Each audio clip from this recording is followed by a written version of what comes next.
Chapter 152. Yi Jingwen kept his word. From that day onwards, he and Mo Tiange went to the martial arts hall every day to compare notes on fights of magical powers.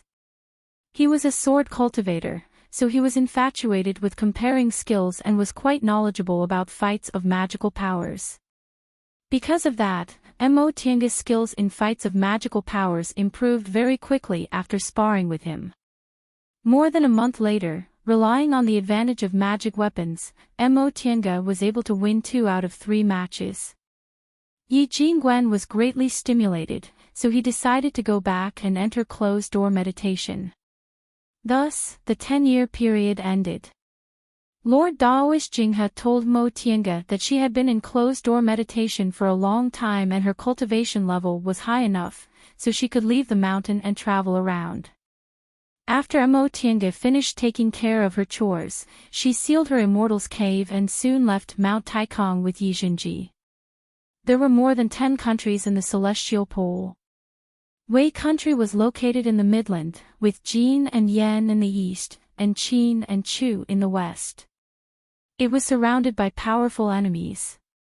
For this reason, the state of Wei provided for several immortal masters and even conferred the title of Marquis to several secluded cultivation clans in order to ensure peace. Several days after they left West Kunwu, Mo Tiange and Yi Zhenji arrived at Tong'an City in Wei country. Tong'an City was not only the largest city in Wei country, but it was also the transportation hub of the entire Celestial Pole. It was located at the junction of the north and south, built by the river, connected to both land and water. In the west, it was connected to the Qin Mountains and the Chu lands, and in the east, it reached the Jin and Yan plains. As a result, Tong'an City was one of the most prosperous cities in the entire Celestial Pole. The awkward thing was that Yi Zhenji was too young when he left home, so he didn't remember where the Yi clan was. Fortunately, the Yi family had the identity of the Marquis of Changningho in Wei country. They asked along the way and quickly found the Yi residence. In Tong'an City, the east was rich and the west noble, while the south was poor and the north lowly. The Yi family was a noble and lived in the west of the city. The two of them found their way to the west of the city. Vermilion doors and stone lions could be found everywhere. The Yi family was also very conspicuous among these noble families. On the signboard at the door, the words Changningho Manor were written. Upon seeing this, Yi Zhenji was very happy. He immediately wanted to go in, but who would have thought that the gatekeeper would stop him and say with an arrogant expression, "This is Marquis Ningho's estate. Unauthorized people are not allowed to enter." Yi Zhenji was stunned. Behind him, Mo Tiange couldn't help but want to laugh. In the secular world, most people judged a person by his appearance. Although Yi Zhenji looked like a distinguished young man, his clothes were simple and unadorned, and his bearing didn't have the noble air of a young master. These gatekeeping manservants naturally thought he was a commoner, so they never expected he was actually their young master. After being stunned for a moment, Yi Zhenji shouted, "What idler? This is my home. I'm from the Yi family." One of the manservants glanced at him and said in an arrogant tone, "Go, go, go. Don't cause trouble if you have nothing to do." Yi Zhenji became anxious and said angrily, "My surname is Yi, and my name is Zhenji. You guys go and report this to the Marquis." After he reported his name, the manservants looked at him seriously. "His surname is Yi, could it really be? Even if his surname is Yi, we can't say that he's from our family. But what if it is?" The manservants muttered for a while. Finally, one of them said, "Wait here, I'll go in and report." Although he agreed, he didn't show any respect. Yi Zhenji restrained his temper and looked at Mo Tiange. Seeing that her expression was calm, he reluctantly nodded. After the manservant went in, he walked to Mo Tiange and said apologetically, "Martial uncle, the servants at home don't look good. I'll have to trouble you to wait for a while." Mo Tiange didn't say anything and just smiled. She found it interesting. In fact, people in the cultivation world were also like this. However, they didn't look at other people's clothes, but at their cultivation level. Before long, they heard the sound of hurried footsteps. The two of them looked up and saw an old man wearing an embroidered robe leading the way, followed by a group of people who were rushing to the gate. The manservant who reported the news just now followed behind them, nervously wiping the sweat on his face. Upon seeing this old man, Mo Tiange guessed his identity. Sure enough, as soon as Yi Xinji saw this person, an excited and hesitant expression appeared on his face. He left home when he was 9 years old, and it had been more than 11 years since then. The child from back then had already become a young man, but when he saw his elders, he felt shy. A noblewoman rushed out of the crowd. She staggered forward regardless of the pearls and jades on her body. As soon as Yi Xinji saw her, he was stunned. The woman threw herself at him, hugged his head, and cried bitterly. My Zhen you're finally back. Yi Xinji's lips trembled. After a long time, he finally called out, Mother. He also shed silent tears. Mo Tiange stood behind them, watching the family reunite after a long separation and greeting each other with tears. She sighed inwardly. This was also her family. It was just that she didn't have any kinship with them, so she kept herself out of it. After a long time, Yi Xinji finally met all his relatives. Remembering that she was still on the side, he hastily wiped the tears on his face and came to her. Martial uncle, this is my family. Upon hearing him calling her martial uncle, everyone in Yi clan hurriedly changed their expressions and looked at her. Mo Tiange had already swept them with her divine sense. There were several cultivators among the people of Yi clan, but their spiritual roots were quite weak. The one with the highest cultivation level was only in the 3rd layer of the aura refining realm. He was the old man who took the lead. When these cultivators sensed her hidden cultivation level, they all had respectful expressions on their faces. They asked Yi Xinji just now and knew his cultivation level was in the 10th layer of the aura refining realm. Since he called her martial uncle, they knew Mo Tiange must be a cultivator in the foundation building realm or higher. Although she looked like she was only 18 or 19 years old, they didn't dare to neglect her. Martial uncle, let me introduce you. This is my grandpa, Yi Xinji said as he led Mo Tiange to the old man who took the lead. This old man had gray hair, but he was in good spirits. After all, he was a 3rd layer aura refining cultivator and had lived in the secular world for many years, so he was very experienced. He cupped his hands respectfully. This old man is Yi Qing, the head of Yi clan. Greetings to senior. So this was the Yi Qing's second uncle mentioned. In terms of seniority, he was several generations lower than her. Mo Tiange calmly accepted his greeting and nodded in return. Yi Xinji continued to lead her to the next middle-aged man. This is my father. Junior Yi Xun greets senior. This person was also a cultivator, but his cultivation level was only in the 1st layer of the aura refining realm. Yi Xinji then pointed at the woman who hugged him and cried bitterly a moment ago and said, This is my mother. The noble woman bowed with a grateful expression. I can't thank senior enough for taking care of my family's Shen. Mo Tiange finally raised her hand. Madam, you don't need to be so polite. Since I'm his master's elder, I naturally have to take care of him. Soon after, several other people saluted her one by one. After a long time, the greetings were finally over. Yi Qing cautiously invited Mo Tiange to sit in the hall and dismissed the unnecessary people, leaving only a few important people to sit with her. Once they were seated, Yi Qing said to Yi Xinji, Jin, why don't you introduce this martial uncle of yours?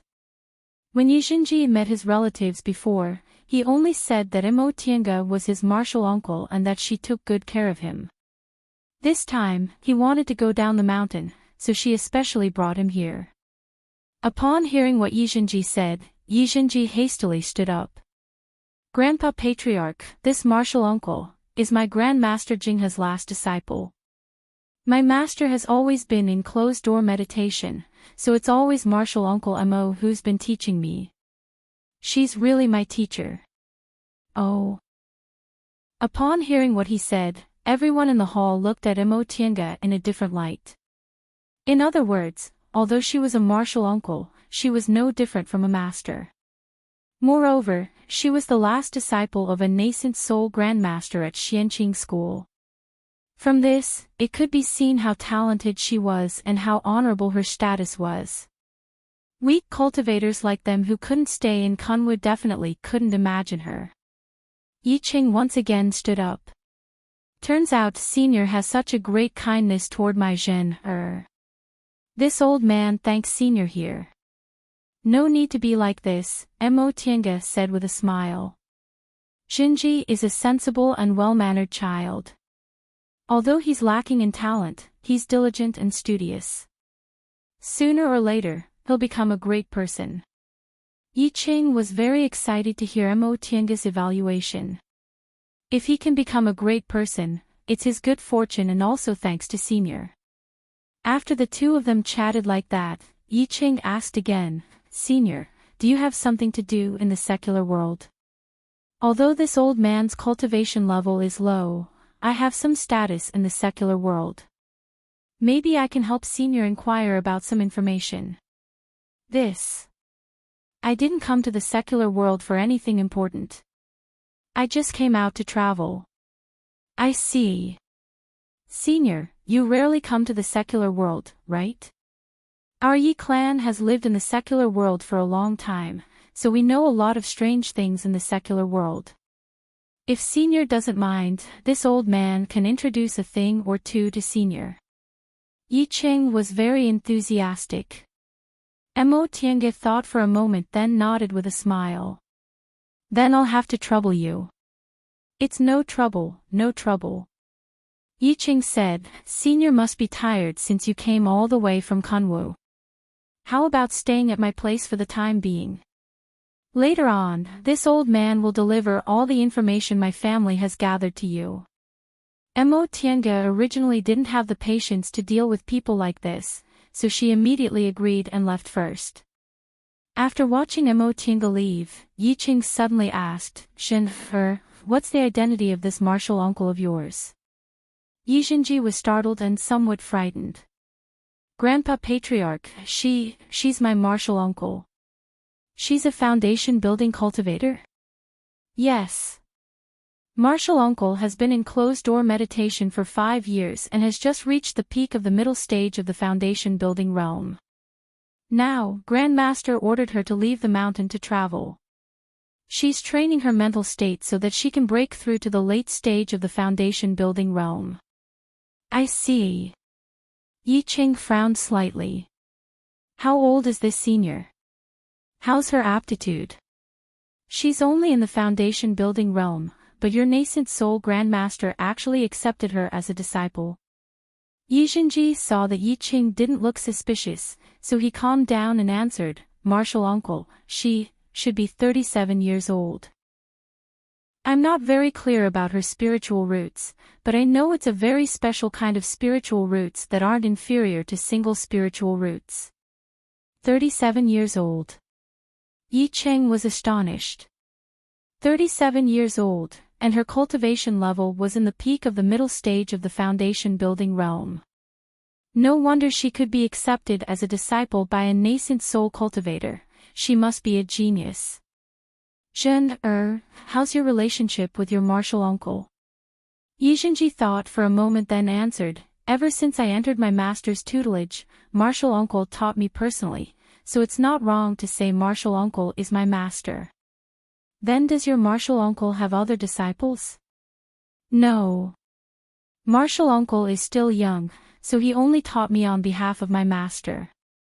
He doesn't have any disciples. Upon hearing this, Yiqing pondered for a moment while stroking his beard.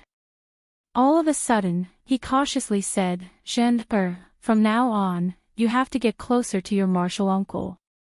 With her current age and cultivation level, as well as the last disciple of a nascent soul grandmaster, she'll certainly have a bright future. You'll definitely benefit from being on good terms with her. Yijinji knew Grandpa Patriarch's words were for his sake, but it really made him unhappy. He was close to his aunt from the start, so it wasn't because of any benefits. Grandpa Patriarch, martial uncle sincerely treats me well, and I also sincerely respect her. Rest assured, my relationship with martial uncle has always been very good. Chapter 153. Knock, knock. Two soft pecking sounds came from outside the door. Mo Tiange stopped cultivating. She swept the door with her divine sense and removed the restriction outside. Please come in. The one who pushed the door open was Yijinji's mother, Madame Yen. Madame Yen brought 4 maids with her. She smiled before saying anything. Senior, did I disturb you? Mo Tiange had a good impression of this Madame Yen, probably because her maternal love for Yijinji reminded her of her own mother. Nothing. Is something the matter, madam? Oh, it's like this. The guest room is simple and crude, and I'm afraid Senior won't be used to it. As she spoke, she signaled the maids to put down the things in their hands. Mo Tiange glanced at them. They were all flashy but impractical things used by rich people, so she shook her head. Madam, you don't have to be so polite. It's not good for cultivators like us to pay too much attention to external objects. These things are useless to me, so Madam doesn't need to worry about them. This Senior is an honored guest of my Yi clan. I'm afraid I'm not good enough, Mo Tiange smiled faintly. I understand Madam's intention, but these external objects are really unnecessary. Seeing how determined she was, Madame Yen had no choice but to order all the maids to leave. However, after hesitating for a moment, Madame Yen still smiled and said, I have something to tell Senior. I don't know if it's convenient for Senior, Madam, if you have something to say, just say it. With her permission, Madame Yen ordered the maids to leave first and stayed alone. Senior, I shouldn't disturb your cultivation for such a trivial matter, but I'm a mother, so I always want to know more about my son. Madame Yen paused nervously for a moment before continuing, You're Zhen-er's martial uncle, and you've spent a lot of time with Zhen-er in the past 10 years. However, I haven't been able to see him for such a long time. Senior, are you willing to tell me about Zhen-er? How has he been all these years? Has he suffered any grievances? How is he now? Mo Tiange had no reason to refuse such a small request. A mother whose child had been away from her for 11 years was naturally eager to know more about her child. Madam, you don't need to worry. Jinji is doing very well. He's an advanced inner disciple of a core formation cultivator, so he'll be fine. Really? Does he have friends in the sect? Were you bullied? Mo Tiange chuckled. His grandmaster is Lord Daoist Jinghe, who would dare to bully him? Moreover, if you want to bully him, I won't ignore it. Don't worry, madam. This child has a gentle personality and is very popular. That's good. Madame Yen was gratified. Zhen has been sensible since he was a child. If there is anything wrong, he definitely won't tell us. I was worried about this, so I came to disturb Senior. Senior, Zhen has already reached the 10th layer of qi refining. Why did he choose to leave the sect at this time? Upon seeing Madame Yan's worried expression, Mo Tiange explained, I originally wanted to wait until he built his foundation before letting him come back on his own. But Jinji really missed you guys, so he begged you for a long time. Coincidentally, I was ordered by my master to leave the mountain, so I sent him here directly. So that's how it is. Madame Yan's gaze swept over Mo Tiange, then she suddenly asked, Senior, you look so young. May I know how old you are? This question was indeed a bit abrupt, so Mo Tiango was startled. Her age wasn't something she couldn't say, so she answered, I'm 37 years old now. Oh. Senior's age is similar to mine, but you look like a 17 or 18-year-old girl. You really make mortals like me envious. In fact, Madame Yan's appearance was already quite young. Yixinji happened to be 20 years old, and Madame Yan was his birth mother, so she must be at least 35 years old. However, she took good care of herself, so there weren't any wrinkles on her face. She looked like she was in her 30s, which was the age when women were most mature and charming. Mo Tiange didn't flatter her back. Instead, her sharp gaze swept over Madame Yan's face and she asked faintly, Madam, what do you mean?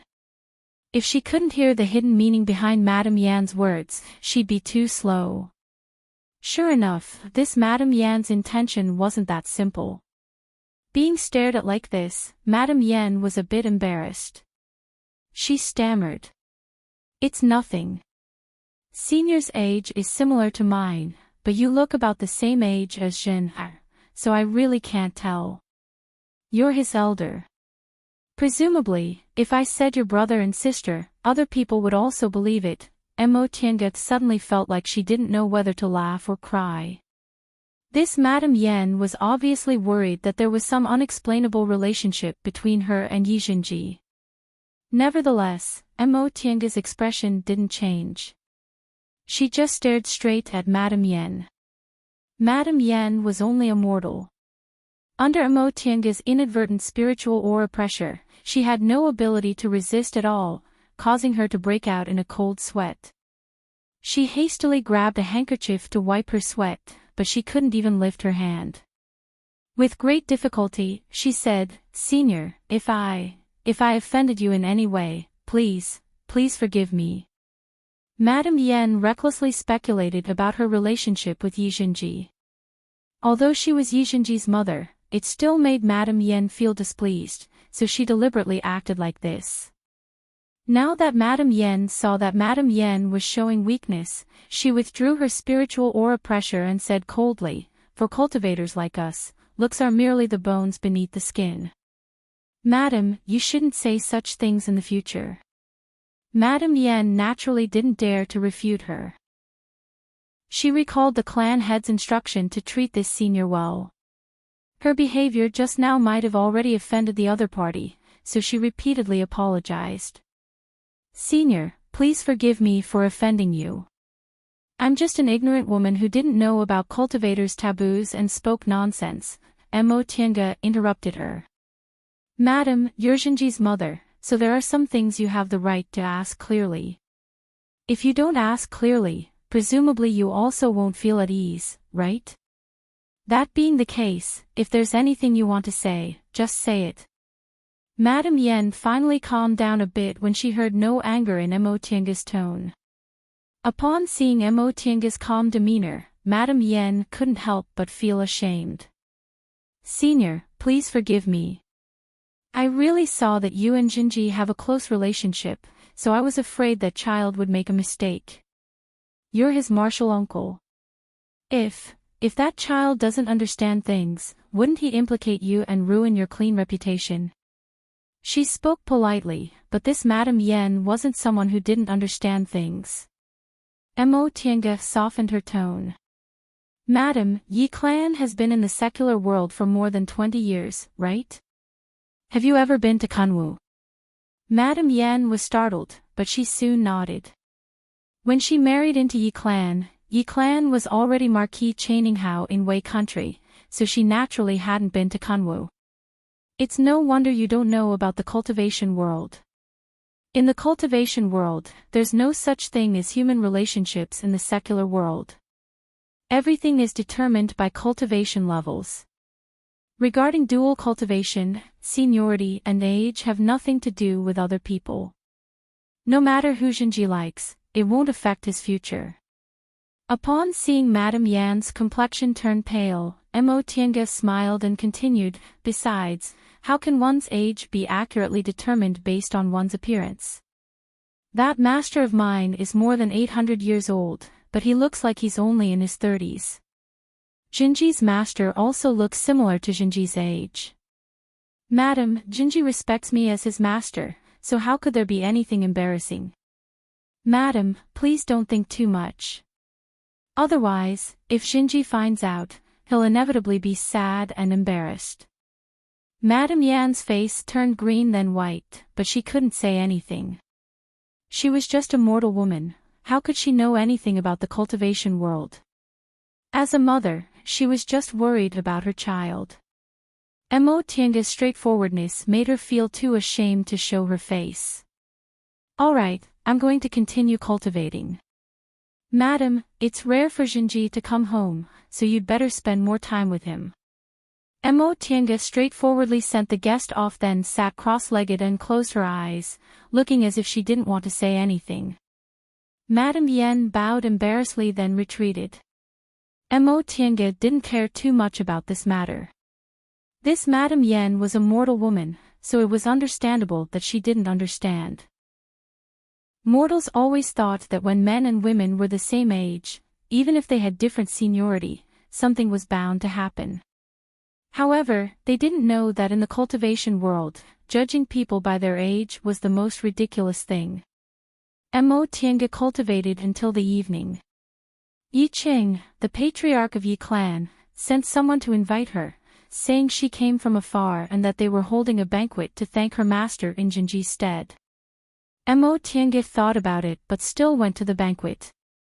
Before his death, second uncle entrusted her to take care of Yi clan when she had the ability.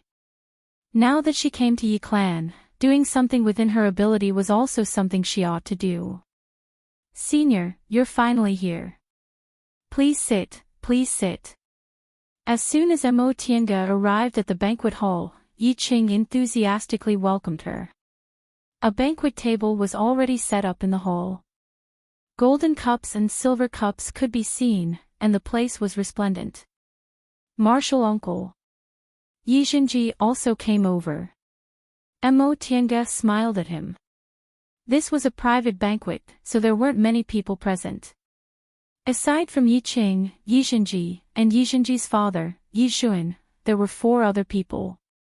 All of them were cultivators, but their cultivation levels were only in the first or second layer.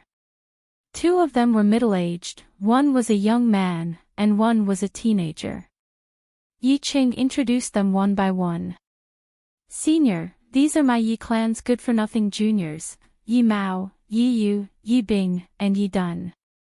Yi Mao and Yi Yu were the 2 middle-aged men. Judging from their seniority, they should be in the same generation as Yi Qing. Yi Bing was the young man. His name was in the same generation as Yi Xuan, but Yi Dun didn't know his seniority. However, according to Yi clan's naming convention, Yi Jinji was an exception. Mo Tiange didn't know whether it was because he was placed high hopes on him since he was a child. Junior greets senior. All the cultivators of Yi clan were extremely respectful. Mo Tiange was impatient with these things, so she said, "We're all cultivators, so we can dispense with these common customs." Yi Qing noticed she wasn't happy, so he hastily stopped her and said with a smile, "In that case, we'll do as senior said. You can all take your seats." Everyone from Yi clan took their respective seats. Yi Qing gave the order to start the banquet, and a maid immediately came forward to open the lids of the bowls. Delicacies from the land and the sea were all extremely luxurious.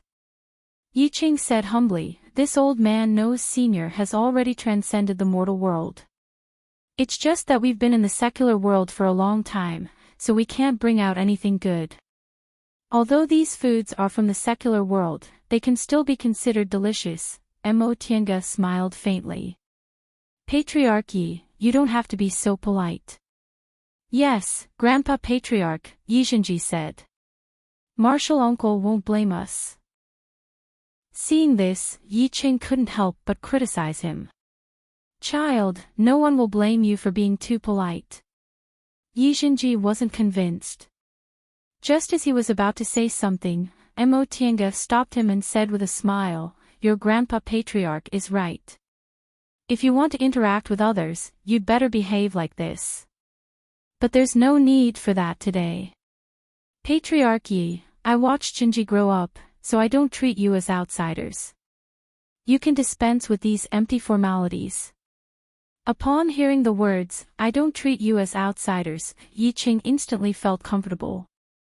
He smiled and nodded repeatedly. "Yes, yes. Since Senior said so, we'll do as you say." Soon after, everyone persuaded Mo Tiange to drink some wine and began to chat with her. Yi clan had left Kunwo for several decades. Now that they suddenly met a foundation-building senior, they naturally had a lot of things to ask about cultivation. The teenager called Yi Dun, in particular, still had the temperament of a child, so he wasn't as reserved as the adults. If he had any questions, he just opened his mouth and asked. He was reprimanded by his elders, but after seeing Mo Tiange kindly answering all of their questions, the elders finally let him go. Gradually, under the control of Yi Dun and Yi Xinji, the adults also relaxed. This way, the guests and the hosts were both happy. By the way, Senior. When they were almost done talking about cultivation, Yi Qing suddenly said, "There's one thing Junior doesn't quite understand, so I'd like to ask Senior." "Please ask." Yi Qing looked quite hesitant, but in the end, he asked, "I saw that the spirit tool Senior gave Zhen didn't seem to be an ordinary one. May I know where Senior obtained it?" Mo Tiange was stunned, but she immediately understood what he wanted to ask. The spirit tool in Yi Xinji's hand was the greenwood sword, right? This sword came from Yi clan, so this patriarch of Yi clan had probably seen it before. She glanced at Yi Xinji, but Yi Xinji lightly shook his head, indicating that he didn't say anything. Mo Tiange smiled and said, "This thing came from a good friend of mine. It's a family heirloom." "Oh." Yi Qing looked surprised. He asked eagerly, "May I ask Senior, what's your friend's name and where is she now?" Mo Tiange was slightly surprised. "Her surname is Yi, and her name is Xiao Tian." "What? Does Patriarch Yi know her?" Yi Qing was stunned again. "Her surname is Yi, but why is her name Xiao Tian? There's no such person in the clan." "Then what about your friend's age and cultivation level?" "She's about the same age as me, but she's already in the foundation building realm." The more Yi Qing asked, the more baffled he became. This doesn't match at all. He wouldn't be surprised if she said she bought this greenwood sword from somewhere, but she said it was Yi Xiaoyan's family heirloom, and she was even a young foundation building cultivator. Mo Tiange seemed to suddenly remember something. "Right, my friend was originally from a cultivation clan. Later, her clan declined and she moved to the secular world." "Could it be?" Yi Chang's eyes brightened.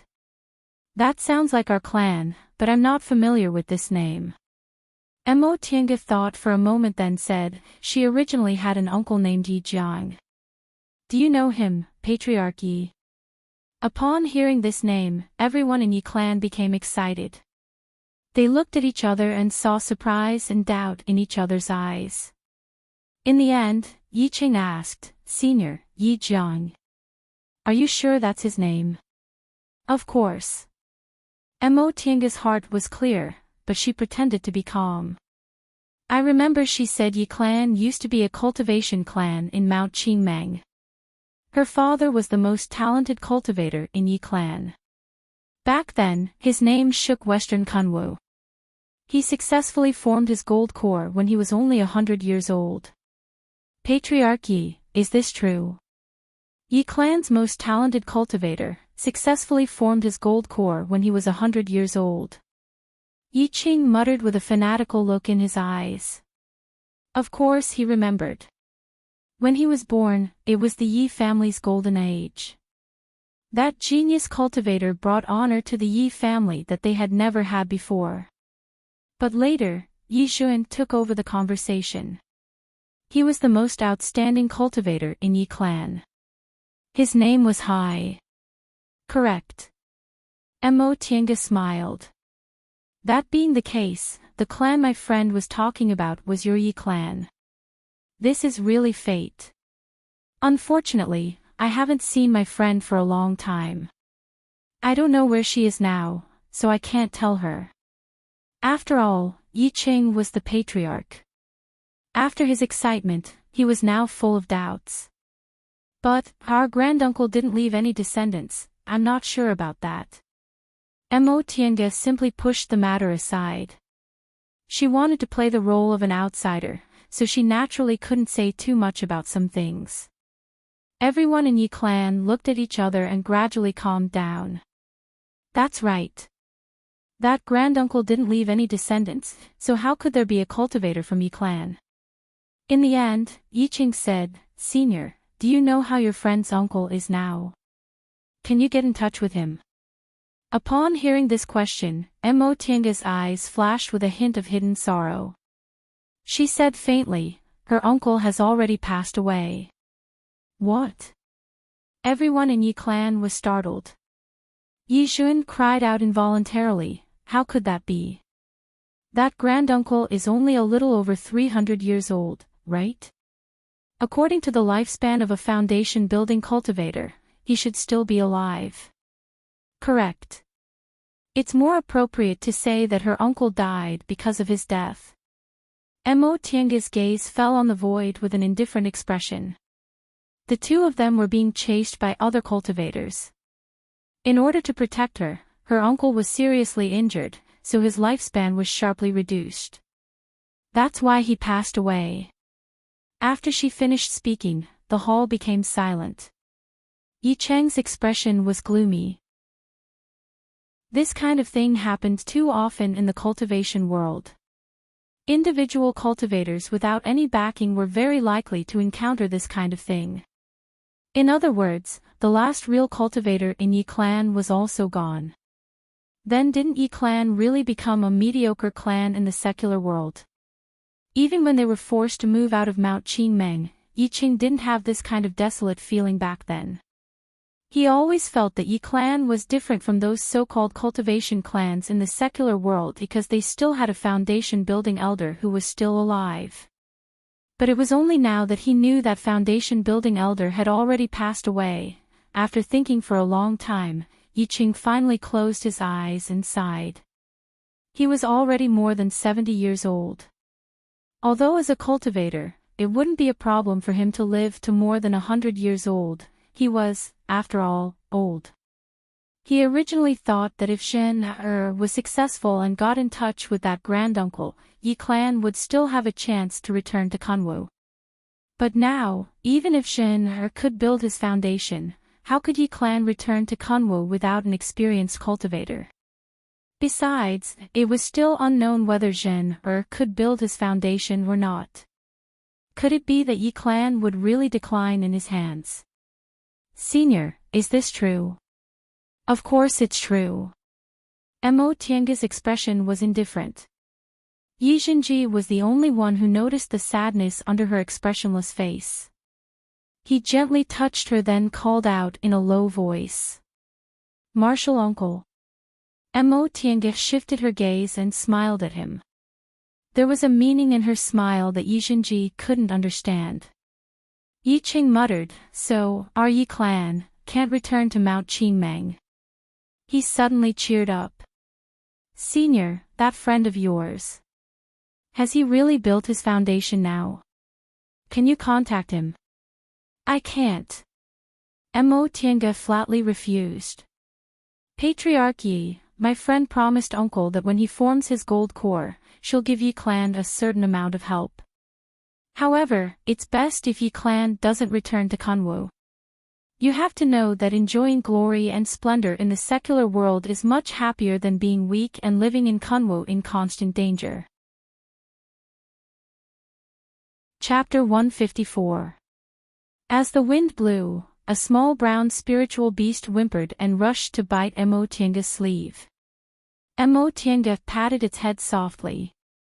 Don't make trouble. Be quiet for a while.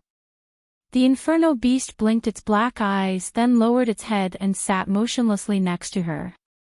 Amused by its aggrieved expression, Emo Tienga couldn't help but pat it again. What's wrong? Do you think Shinji spoils you more when you're with him? The inferno beast whimpered, but it was unclear whether it agreed or disagreed. Emo Tienga once again stroked its head. She stared at the flowing stream and heaved a sigh.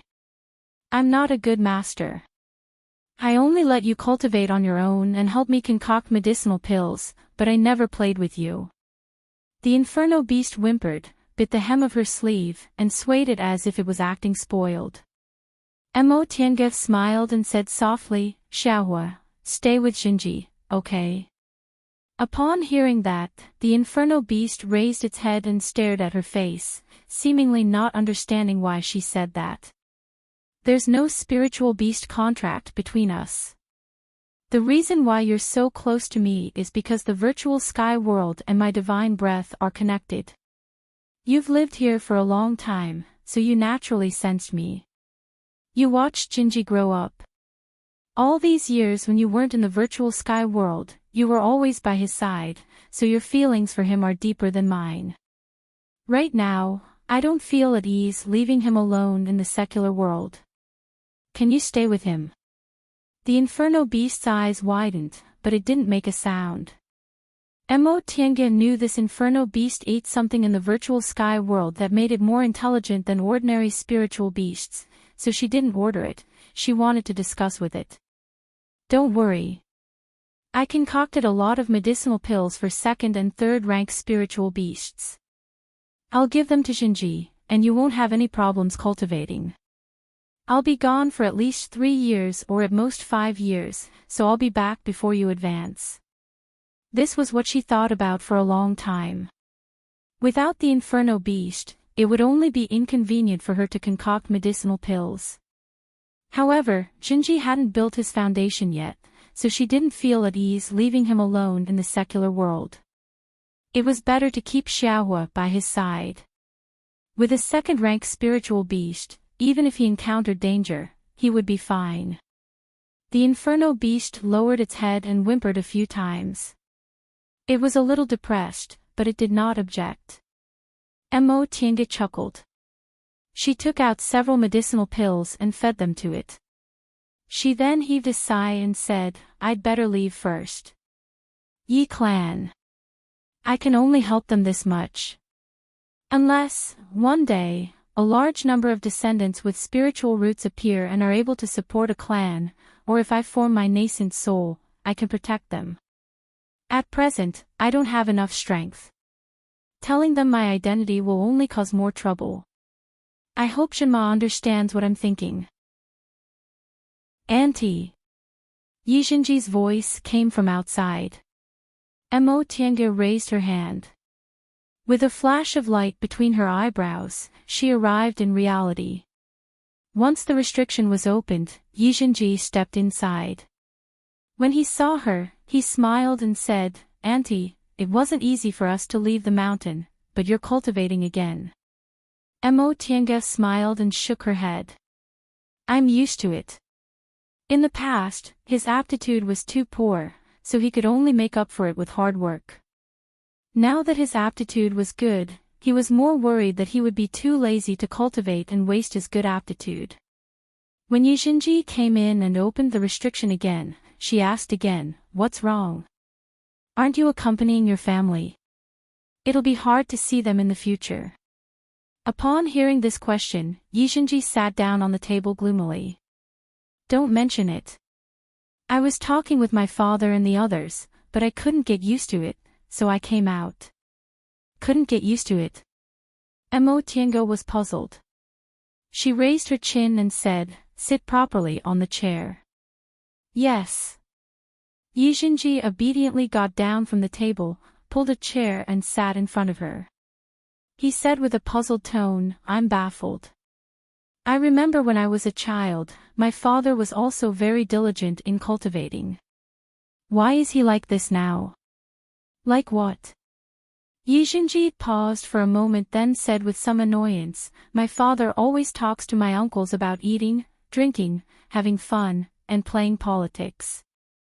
I don't want to listen, so I said I was looking for Auntie.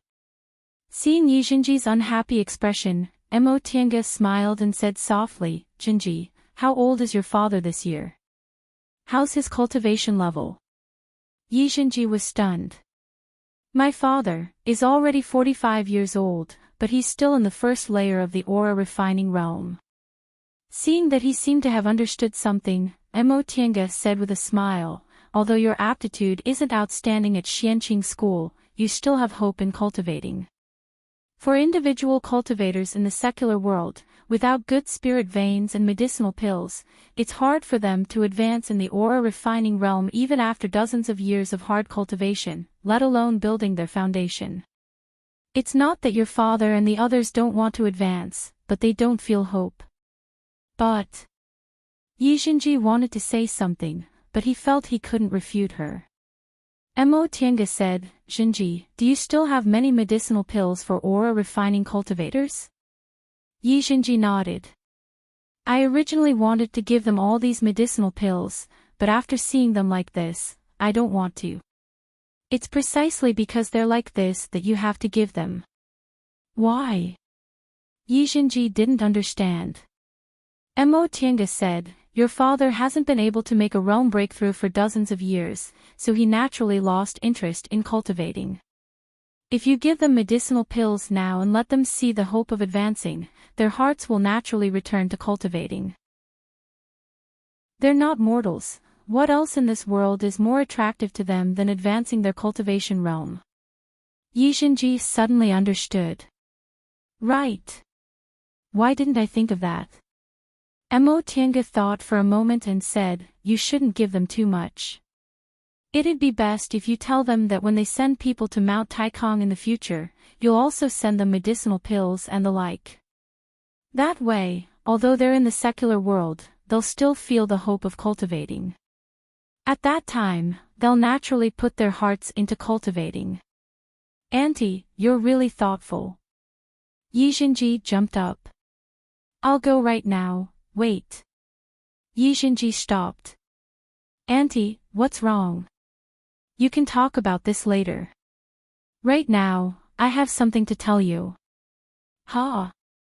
Mo Tiange said calmly, I came to Yi Clan this time just to send you off. Now that you've safely arrived, I'll leave tomorrow. Ah! Yijinji was a bit flustered. Auntie, are you going to let me stay here alone? Mo Tiange showed a faint smile.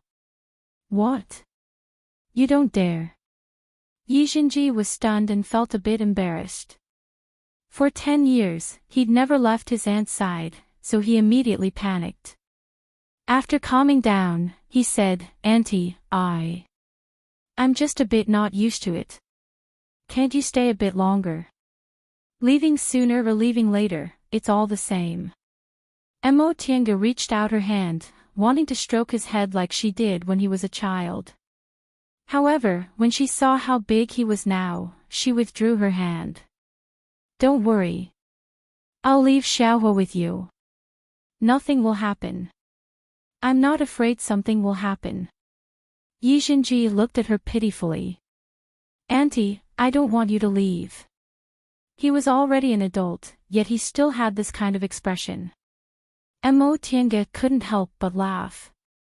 You're already so big, yet you're still acting like a child. Yijinji rubbed his nose and also laughed. Knowing Mo Tiange was determined to leave, he settled for the next best thing. Auntie, how about I go with you? I'm going to travel, not to play, Mo Tiange explained patiently. If I take you with me, firstly, I don't know when I'll go back, and it'll be bad if I affect your foundation building. Secondly, I might go to some dangerous places, and I don't have enough strength to guarantee your safety. Yijinji didn't say anything. He wasn't an insensible child. He knew what Imotianga said was the truth, but he was just reluctant to part with her. Alright, Auntie knows you're sensible. It's not like we won't come back. For us cultivators, we'll be separated for hundreds of years, let alone several years. The higher our cultivation level, the more it's like this. You have to get used to it. I understand. Yijinji nodded honestly. How could he not understand these principles? Cultivators cultivated longevity, but the most important thing to get used to in longevity was separation and loneliness. Small cultivators like them were fine. At most, they would enter closed-door meditation for more than a year. For cultivators above the core formation realm, they could easily enter closed-door meditation for dozens of years, or even hundreds of years. Cultivating to become an immortal was also about cultivating loneliness. Those who could not endure loneliness would ultimately not be able to cultivate the great Tao. Auntie, you have to be careful on the road. Send me messages often, or I'll be worried. Imotianga smiled. Although she was lonely, it was still warm to have someone caring for her. And, you have to cultivate well. You can't neglect it, but you also can't be impatient. If you have any problems, go ask your grandmaster. Although your grandmaster has a strange temper, he sincerely supports the younger generation. If he says something, you must listen to him. I understand. Yijinji nodded. He thought for a moment then asked, by the way, Auntie, what if my master comes out of closed-door meditation? Imotianga raised her eyebrows. Master is master. Is there still this and that? Yijinji touched his head then said innocently, I said he's my master, but I've never seen him until today. Auntie is my real master. That master is just a cheap master I picked up. Hearing this title, Imotianga couldn't help but burst into laughter. Cheap master. The aunt and nephew duo really agreed on this point. Their masters were all picked up by others. By the way, Auntie, what does my master look like? Hualing said he saw him when he was a child, but he can't remember him clearly. Other senior martial brothers and sisters all say I'm lucky. My master is second to none among the younger generation in Xianqing school. He's already in the late stage of the core formation realm. If he succeeds in forming his nascent soul within 100 years, then I'll be really lucky. In any case, I'm too lucky. Yijinji felt his words were too vulgar, so he hurriedly changed the subject. Imotianga was speechless. That was true. There was a world of difference between the advanced inner disciple of a core formation cultivator and the advanced inner disciple of a nascent soul cultivator. If Qin Shoujing really succeeded in forming his nascent soul, although Xinji was only under his name, he would still be extraordinary. At that time, his disciple rations, Immortal's cave, and resources would all be greatly different from what they were now. When she was still taught by martial uncle Xianin, she only had a bit of money. However, after she became Lord Daoist Jinghe's official disciple, her current net worth wasn't inferior to that of a core formation cultivator from an ordinary cultivation group. When your grandmaster made you your master's advanced inner disciple in name, he indeed had this intention. However, your master is in closed-door meditation now, and we don't know when he'll come out. If he only forms his nascent soul and comes out after several hundred years, it won't be too bad for you. That's true. Yijinji scratched his head. In any case, he didn't have high hopes for that, so he didn't feel depressed. The one who really taught him how to cultivate was his aunt. In any case, it didn't matter if he had that cheap master or not. Auntie, you haven't told me what my master looks like. Imotianga chuckled. What if I say I've never seen him before? Yijinji's eyes widened. How could that be? They said the relationship between you and master isn't ordinary. Oh. Imotianga frowned slightly. How is it not ordinary? What did they say? They said, Auntie, you were originally recommended into the school by Master. Grandmaster only accepted you as his disciple because of Master. That's about it. Mo Tianga's expression softened. When I entered the school, your master was already a core formation cultivator, so why did he have to appear in person? Yi Xinji thought for a moment then nodded. That's true, they're right. Your master is the cultivator with the highest chance of advancing to the nascent soul realm among the younger generation of Xianqing school. With his cultivation speed, it's not impossible for him to advance to the nascent soul realm in about 100 years. It's fine if your master doesn't come out of closed-door meditation during this time, but if he happens to come out, you still have to treat him with respect. This is also your grandmaster's idea. Yi Xinji paused for a moment then said, but I already have an aunt. Master's only my master in name. Mo Tianga smiled bitterly at his childish words. Auntie's age and cultivation level are clear for all to see. Not to mention anything else, you'll only be building your foundation in about 10 years, so I definitely won't be able to advance to the core formation realm during this time, so I won't be able to help you that much. I'm not that materialistic. Yi Xinji shouted.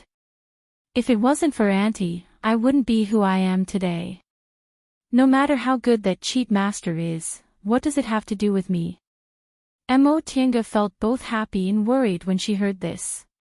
She was happy because in the past 10 years, she didn't teach this child to have a profit-seeking character, but she was worried because he didn't have enough experience and was too childish. In the end, she still warned him, you can forget about this in private, but you can't say it outside. I know. Don't worry, Auntie. Is there anything else you're not clear about? Upon hearing her question, Yi Xinji moved closer to her. Auntie, you have to come back soon. I'll try my best to build my foundation during this time. His words made Mo Tianga smile.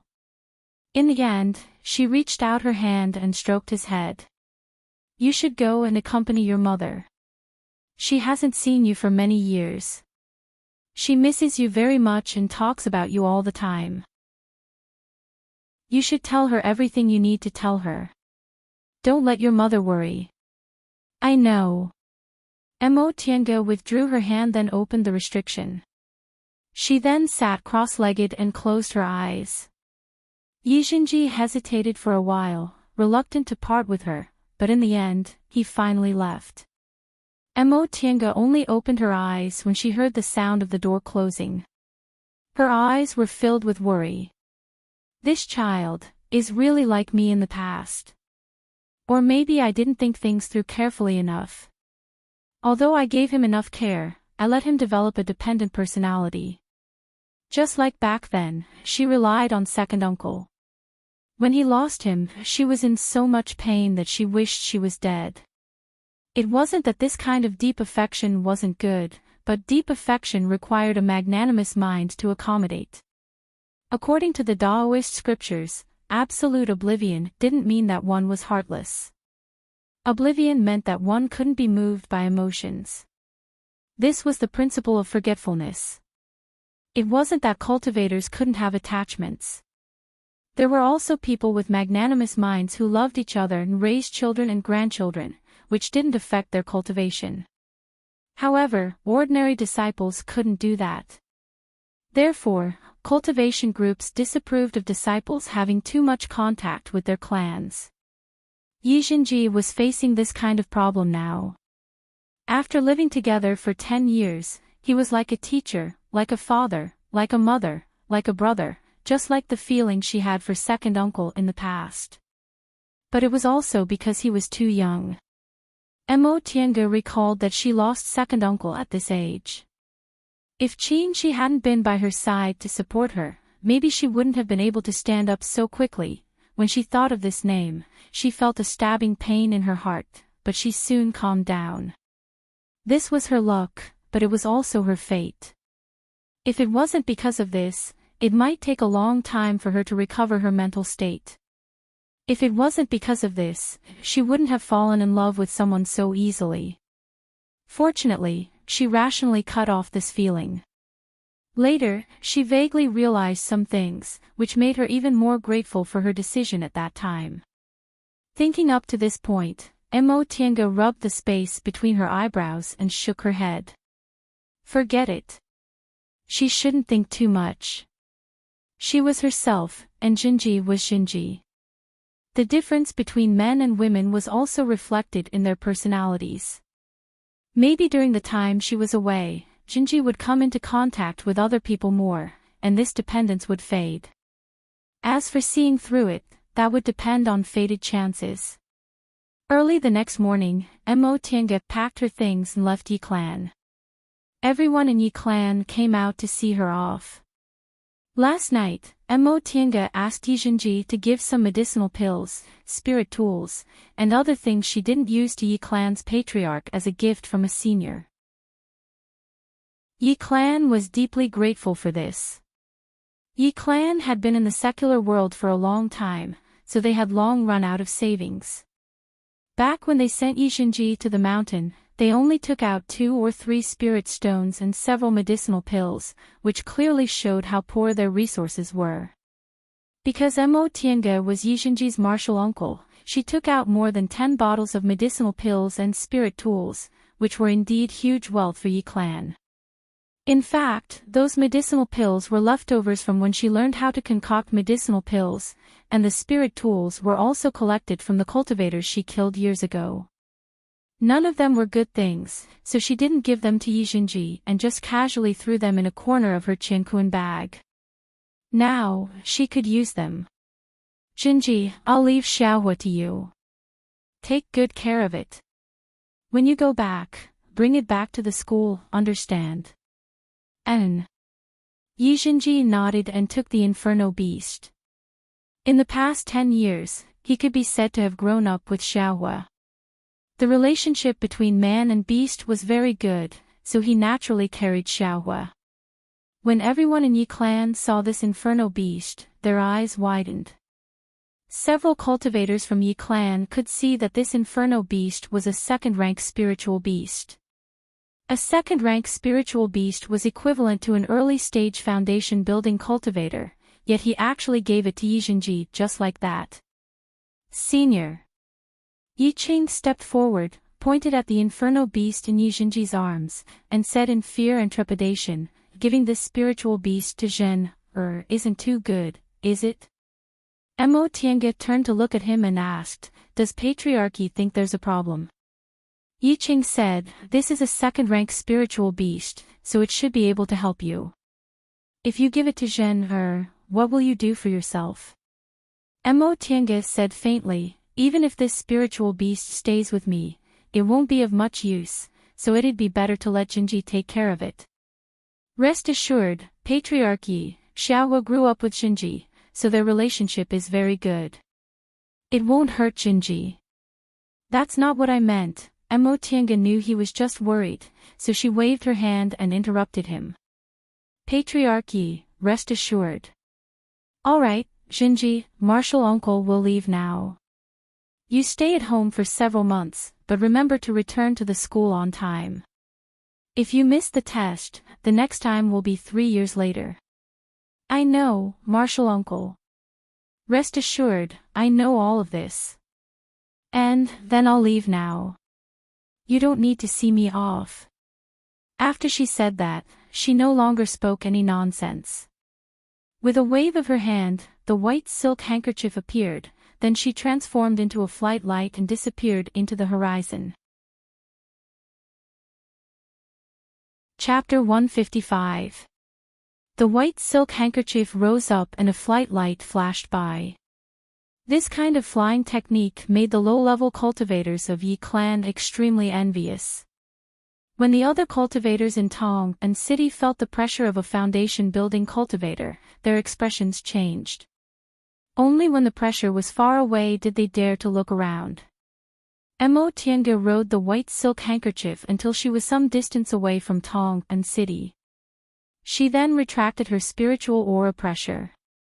The reason why he deliberately revealed the aura of a Foundation establishment cultivator in Tong and City was to intimidate others, to let them know that the Yi clan had connections with a Foundation establishment cultivator, so that they wouldn't be bullied by others. This was the secular world. Most of the itinerant cultivators in the secular world had no hope of reaching the Great Tao, and their cultivation was between the first to the third layer. A Foundation establishment cultivator was enough to intimidate them. The flight light of a Foundation building cultivator wasn't slow, and the white silk handkerchief was an excellent flying magic weapon. In less than half a day, they had already left Wei country. When she was in Yi clan, Yi Qing gave her some of the information Yi clan had collected in the secular world in the past several decades. However, most of the spirit veins in the celestial pole were concentrated in Kunwu, and even if there were spirit veins in the secular world, they were very weak. Even some small cultivation groups weren't interested in them, so naturally, they couldn't be considered fated chances. Therefore, Mo Tiange didn't plan to explore the secret places provided by Yi clan. She only planned to pick some spiritual plants or find some spiritual objects in some special places. To the southeast of the Wei Kingdom was the Jin Kingdom. Mo Tiange also planned to take a trip to the Mo family's village in Lianqing City to pay her respects to her mother and retrieve her mother's remains. If she had the chance, she would be buried with her father in the future. Back then, when her father died on Demonic Mountain, Qin Shoujing brought news back saying that his body was buried on Demonic Mountain. She already had a plan in her heart. If she could form her gold core in the future, when the restrictions on Demonic Mountain weakened again, she would take a trip to retrieve her father's remains and bury him with her mother. This could also be considered fulfilling her mother's lifelong wish. At the same time, he also wanted to inform them of Tianxiao's death. When he was young, he only felt that the family was cold. If it wasn't for Tianxiao, he wouldn't even want to stay there for a day. Now, she was no longer the orphan girl who had lost her parents. Instead, she was an immortal cultivator who could fly in the sky and tunnel through the earth. Thinking back to the past, she could only sigh. Actually, her grandparents weren't bad people, but for a child, they didn't give her enough affection. She could understand, but it was difficult for her to get close to them. As soon as she entered Jin country's territory, a frown appeared on her face. She changed the direction of her flight and headed northeast. This was because she felt a strange spiritual aura fluctuation. It didn't seem like a battle of magical powers between cultivators, and it also didn't seem like the spiritual aura pressure of a high-level cultivator. Mo Tiange only hesitated for a moment before she decided to go and take a look. The spiritual energy turbulence wasn't that great, but it was a bit strange. This was the secular world, so presumably, there weren't any high-level cultivators here. Now that she had a certain level of cultivation and several treasures on her, she shouldn't be in any danger. Nevertheless, the closer she got, the deeper the frown on her face became. This spiritual aura turbulence was clean and pure, and she could faintly hear the sound of wind and thunder. Could it be that a unique treasure had been born? With this thought in mind, she cast an art and urged the white silk handkerchief to move forward with all her might. Then, she spread her divine sense out. Sure enough, she discovered other cultivators were also rushing over. However, these cultivators were only in the aura refining realm. When her divine sense touched them, they knew there were foundation building seniors here, so they immediately slowed down. The more Mo Tiange flew, the stranger she felt. This spiritual aura didn't seem to be as close as she thought. She'd been flying for so long, but she didn't feel like the distance between them was getting any closer. Gradually, this spiritual aura turbulence attracted the attention of even more cultivators in the secular world.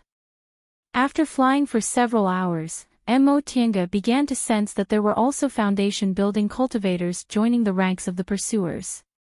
Although most of the individual cultivators in the secular world were low-level aura refining cultivators, there were also cultivators in the foundation building realm and above who happened to pass by. Maybe they were like her and happened to discover this spiritual aura turbulence, so they chased after it. These foundation building cultivators tacitly kept some distance from each other, but they spared no effort in flying in that direction.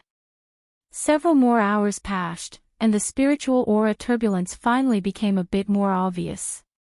Many of the foundation building cultivators were overjoyed and sped up. Mo Tianga's white silk handkerchief was naturally much better than these cultivators' flying magic tools. However, when she discovered other foundation building cultivators, she no longer urged it with all her strength and instead maintained a speed that was roughly the same as theirs. The reason for this was because she was used to being cautious. This spiritual aura turbulence was very abnormal.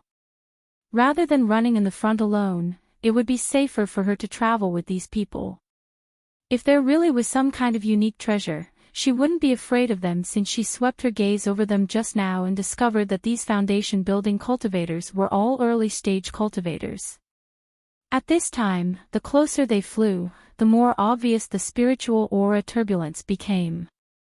Mo Tianga knew the source wasn't too far away.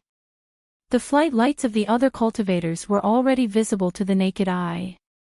There were many people who had the same idea as her, but they all avoided her. After all, her cultivation level was in the peak of the middle stage, so she was the strongest among them. Right now, they still didn't know whether she was a friend or a foe, so it was better for her to stay as far away as possible. At this time, there were no longer any aura refining cultivators following them. Even if some aura refining cultivators sensed the spiritual aura turbulence and flew up, they were suppressed by the spiritual aura pressure of these foundation building cultivators and eventually gave up the pursuit. The spiritual aura turbulence became increasingly clear. Mo Tianga's divine sense had already sensed the source of the spiritual aura turbulence. At the same time, she also sensed other cultivators' divine senses brushing past her.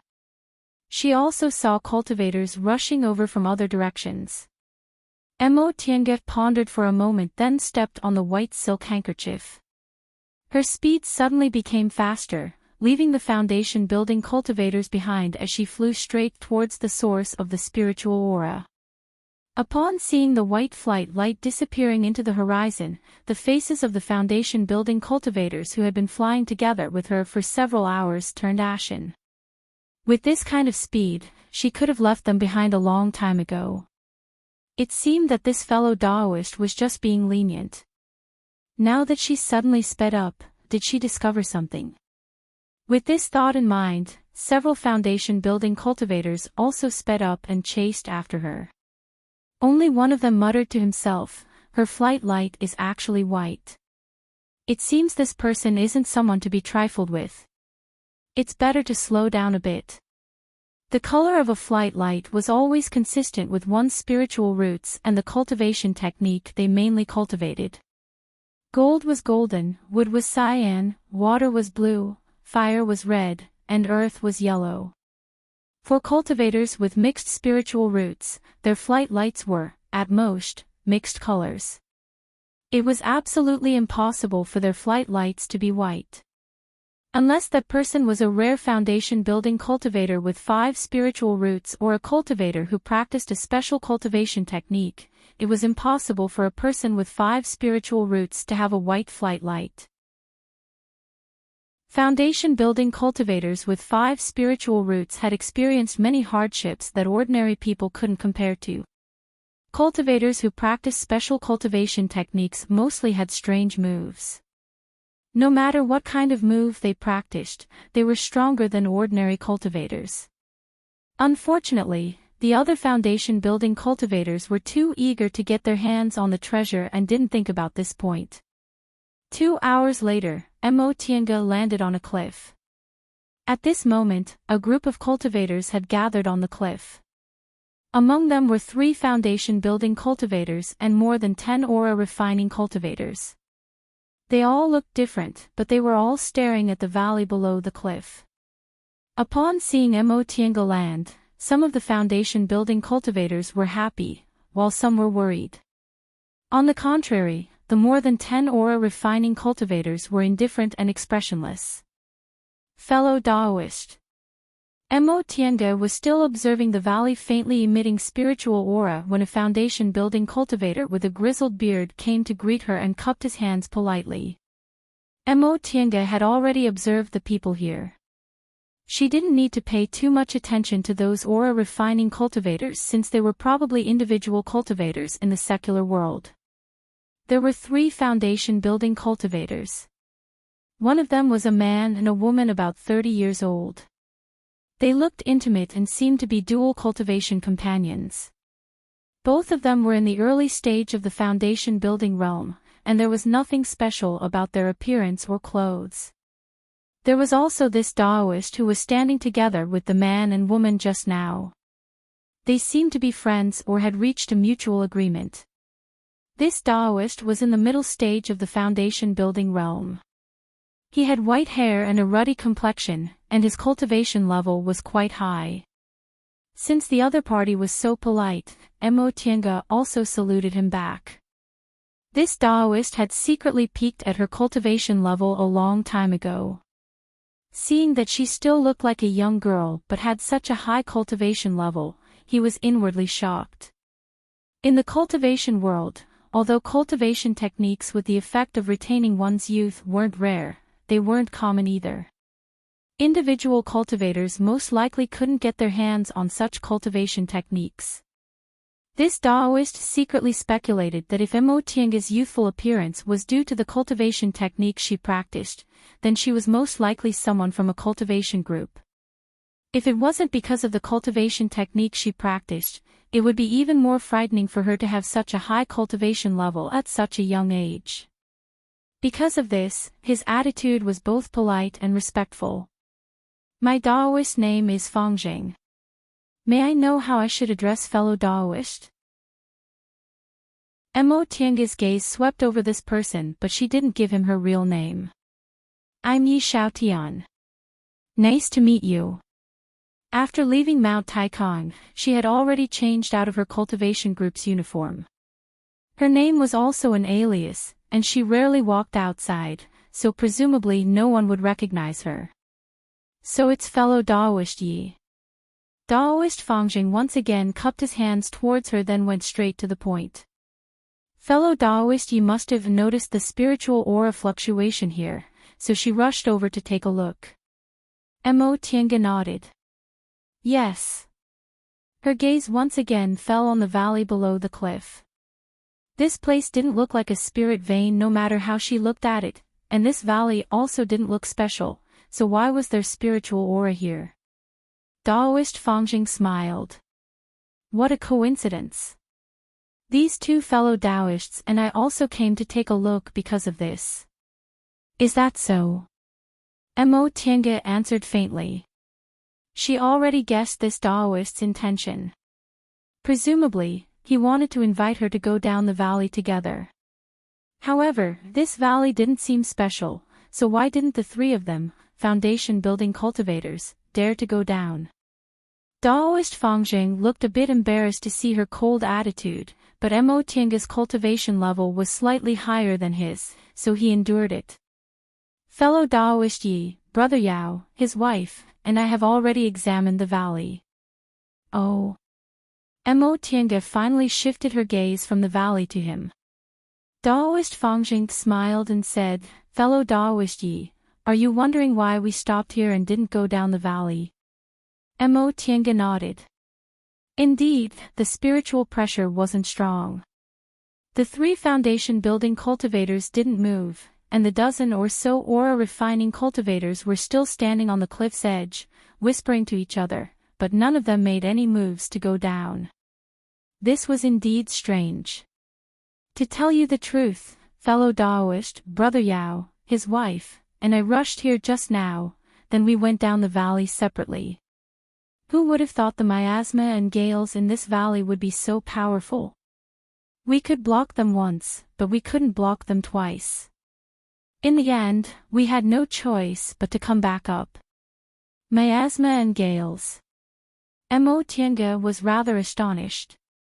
If they were miasma and gales, how could the spiritual aura fluctuations be so gentle? Although there were faint sounds of wind and thunder, they were neutral and peaceful. Logically speaking, there shouldn't be any harmful miasma or gales. Daoist Fangjing smiled bitterly at her expression. If fellow Daoist Yi doesn't believe me, you can go down and take a look yourself. Mo Tiange's astonishment disappeared, but she soon regained her composure. She said, "No need. I presume fellow Daoist has no reason to deceive me." "Correct, little sister. This is the truth." Right after she finished speaking, the brother Yao and his wife, Daoist Fangjing mentioned, walked over. The woman was dressed like a married woman. She was about 27 or 28 years old, charming, graceful, and had a smile on her face. When she spoke, her tone was soft but straightforward, giving her a very favorable impression. Once the woman finished speaking, the male cultivator next to her frowned and said helplessly, "Little Sister Wan, this young lady's cultivation level is higher than ours, so how could you call her little sister so casually? That's too rude." He then turned around and cupped his hands towards Mo Tiange apologetically. "Fellow Daoist Yi, I'm really sorry. My wife is outspoken and didn't mean to offend you." Before Mo Tiange could answer, the woman said angrily, "Big brother Xiu, don't rush to apologize on my behalf. I'll bet with you that this little sister is really a little sister." The conversation between the husband and wife had another layer of meaning. The male cultivator reminded his wife that Mo Tiange's cultivation level was higher than theirs and that she might even be a bit older than them. Calling her little sister might be offensive, but mentioning a woman's age to her face would also offend her, so he didn't say anything. The woman understood her husband's meaning, so she focused on little sister. Once the woman finished speaking, her husband asked in confusion, "How can you be so sure?" The woman just smiled. "It's a woman's intuition." As she spoke, she walked towards Mo Tiange, then affectionately pulled her hand and asked, "Little sister, am I right or am I not?" Mo Tiange also smiled. "May I know how old you and your wife are? If you don't tell me, I won't be able to answer." The woman was stunned, but she soon covered her mouth and laughed. "Look at my brain. I actually forgot such an important matter. My humble husband and I are only 100 years old this year." Based on the lifespan of foundation building cultivators, this was their real appearance. 100 years old, early stage foundation building. Mo Tiange thought to herself that this couple was most likely not cultivators from small cultivation groups but individual cultivators. If they were cultivators from big cultivation groups, they were probably ordinary disciples. Most elite disciples from big cultivation groups had built their foundation early. Although not many of them formed their gold core, it wasn't a problem for them to cultivate to the middle or late stage of the foundation building realm. Very few of them stayed in the early stage of the foundation building realm at this age. Big sister's guess is correct. Mo Tiange showed a faint smile. "I'm a bit younger than you too." Oh. Not only this couple, but Daoist Fangjing's eyes also brightened. She was less than 100 years old, but her cultivation level was already in the peak of the middle stage of the foundation building realm. Mo Tiange didn't want to talk too much about this, so she changed the subject. "How much do the three of you know about the situation in this valley?" Daoist Fangjing regained his train of thought and immediately answered, "Brother Yao, his wife, and I discovered that we couldn't pass through the miasma and gales inside, so the three of us joined hands, but the result was the same. Fellow Daoist, take a look. Although the spiritual aura isn't intense, it's very pure. It's most likely the birth of some unique treasure. It'd be a pity if we missed it." Yes, us husband and wife also thought the same. The one who took over the conversation was the woman. "Little sister, I can see you're so young, but your cultivation level is already so high. You must be a disciple of a cultivation group, right? The three of us are individual cultivators, so it's really not easy for us to encounter the birth of a unique treasure. If you're also interested in the treasure, we can think of a way together. If you don't want to take risks, we won't stop you. Of course, if you think you can do it alone, just pretend you never heard our suggestion. Chapter 156. The woman's tone was gentle, but her words were straightforward. Right after she finished speaking, her husband pulled her again with a somewhat helpless expression. Tienge could roughly guess what the male cultivator was thinking. This woman was really straightforward. If she was a hot-tempered person, she would probably be unhappy after hearing what she said. Tienge was disinclined to get angry. Besides, this woman was just a bit too straightforward with her words. She didn't offend her. She said, "Big sister is right. Let me think about it." The woman beamed with joy. "That's what you should do. Little sister, think about it carefully." The male cultivator heaved a sigh of relief when he saw that she didn't take advantage of her higher cultivation level to attack them. Although there were two of them, their cultivation levels were a bit lower than others. Even if they joined hands, they would still lose more if they fought against cultivators in the peak of the middle stage of the foundation building realm. Daoist Fangjing raised his head to look at the horizon. "Fellow Daoist Yi, we'd better make a decision quickly. The longer we delay, the more people will come." Tienge was a bit surprised. This Daoist Fangjing's divine sense was also very powerful. She only sensed someone approaching just now. That being the case, we'd better get going quickly. The three of them were delighted to hear what she said. Daoist Fangjing looked around, then quickly laid a soundproof barrier. He said, "Fellow Daoist Yi, may I ask what kind of cultivation technique you practice?"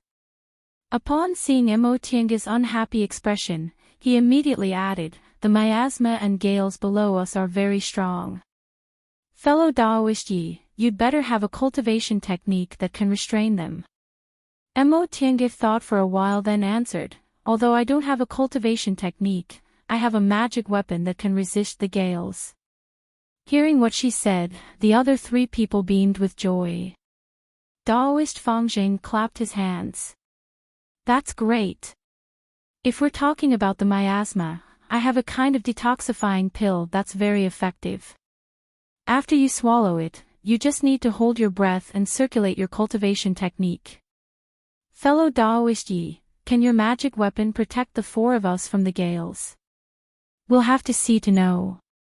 After their brief discussion, the four of them took out their flying magic tools under the envious gazes of many aura-refining cultivators and fell into the valley. What Tienge took out was an ordinary flying sword. Firstly, the white silk handkerchief had to take on the role of resisting the gales on this journey. Secondly, she wanted to hide her wealth. The white silk handkerchief was a magic weapon. It was already eye-catching to take it out, but now, it was discovered by others that it had so many functions. It was inevitable that people would be envious. From the short conversation they had just now, Tienge found out that the man was called Yao Zixio and the woman was called Shang Ruan. They were born in a cultivation family and had been childhood sweethearts. Later, when the family declined, the two of them became loose cultivators. It had to be said that the two of them were extremely lucky. They had inadvertently saved a severely injured nascent soul cultivator. That nascent soul cultivator was grateful for the two of them saving his life and had given them several foundation building pills in return. With these foundation building pills, the two of them unexpectedly reached the foundation building realm together. Originally, with their status as foundation building cultivators, it wouldn't have been difficult for them to find a small cultivation group to stay in. However, they were already used to wandering the world and didn't like being tied down. Furthermore, their aptitudes weren't outstanding, so even if they found a cultivation group, it would be difficult for them to advance to the core formation realm. It would be better for them to remain as loose cultivators, which would be a bit more enjoyable. Mo Tiange saw that Shang Ruan was frank, open-minded, and her mental state was even more carefree than many elite disciples in cultivation groups, so her evaluation of her improved by a notch. Her husband, Yao Zixio, was rather taciturn and a bit more tactful than her, so they complemented each other perfectly. The two of them were very harmonious and looked very loving. As for Daoist Fangjing, he was also an individual cultivator. He was quite old and had a lot of experience, but his temperament couldn't be seen yet. The three of them guessed she was a disciple of a cultivation group. Mo Tiange didn't deny it and just vaguely said she was passing by and happened to run into them, so she came to see what was going on. As they flew down from the valley, they saw that the valley was filled with fog and the bottom couldn't be seen. After flying down for a while, they soon reached the edge of the miasma. Daoist Fangjing gave his detoxification pills to the three of them. Mo Tiange took them but didn't swallow them. Instead, she secretly swapped them for her own medicinal pills. This Daoist Fangjing didn't seem suspicious, but they'd just met, after all, so it was better to be a bit more cautious. Right after that, Mo Tiange summoned the white silk handkerchief and chanted an incantation. In a flash, the white silk handkerchief turned into bricks which fell from all sides and surrounded the four of them like a house, trapping them inside. This was the result of her 5 years of closed-door meditation. In the beginning, this white silk handkerchief could only turn into a brick wall, but after her cultivation level increased, it could turn into more bricks and its defense also became stronger. Under the protection of the brick wall formed by the white silk handkerchief, the four of them cautiously flew down. The miasma wasn't serious. After they flew down for a while, the wind started to howl outside. The sound of the wind became more and more violent. It was so sharp that it sounded like it was tearing something apart as it ruthlessly hit the brick wall. Mo Tiange wrinkled her brows slightly. This gale was indeed fierce. If this white silk handkerchief hadn't been refined by a deification cultivator and wasn't an ordinary magic weapon, it probably wouldn't have been able to withstand it. Shang Ruan looked worried when she saw Mo Tiange's slightly pale face. She asked in a low voice, "Little sister Yi, can you hold on?" With a pale face, Mo Tiange said, "I don't have enough spiritual aura. You two husband and wife, give me a hand." Shang Ruan and Yao Zixio glanced at each other then made hand seals together. Yao Zixio passed his spiritual aura to Shang Ruan, and Shang Ruan passed her spiritual aura to Mo Tiange. As for Daoist Fangjing, he was on full alert to guard against any mishaps. The gale became fiercer and fiercer.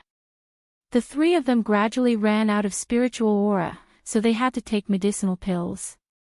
Because Daoist Fangjing provided them with medicinal pills to ward off the miasma and Mo Tiange used her magic weapon to block the gale, the Yao couple didn't contribute anything, but the two of them didn't dare to complain. They just kept eating restorative panaceas and transferred all their spiritual aura to Mo Tiange. Time gradually passed.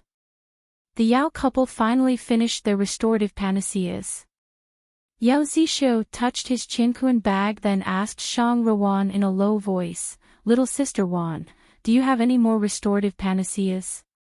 Shang Ruan's complexion gradually turned pale.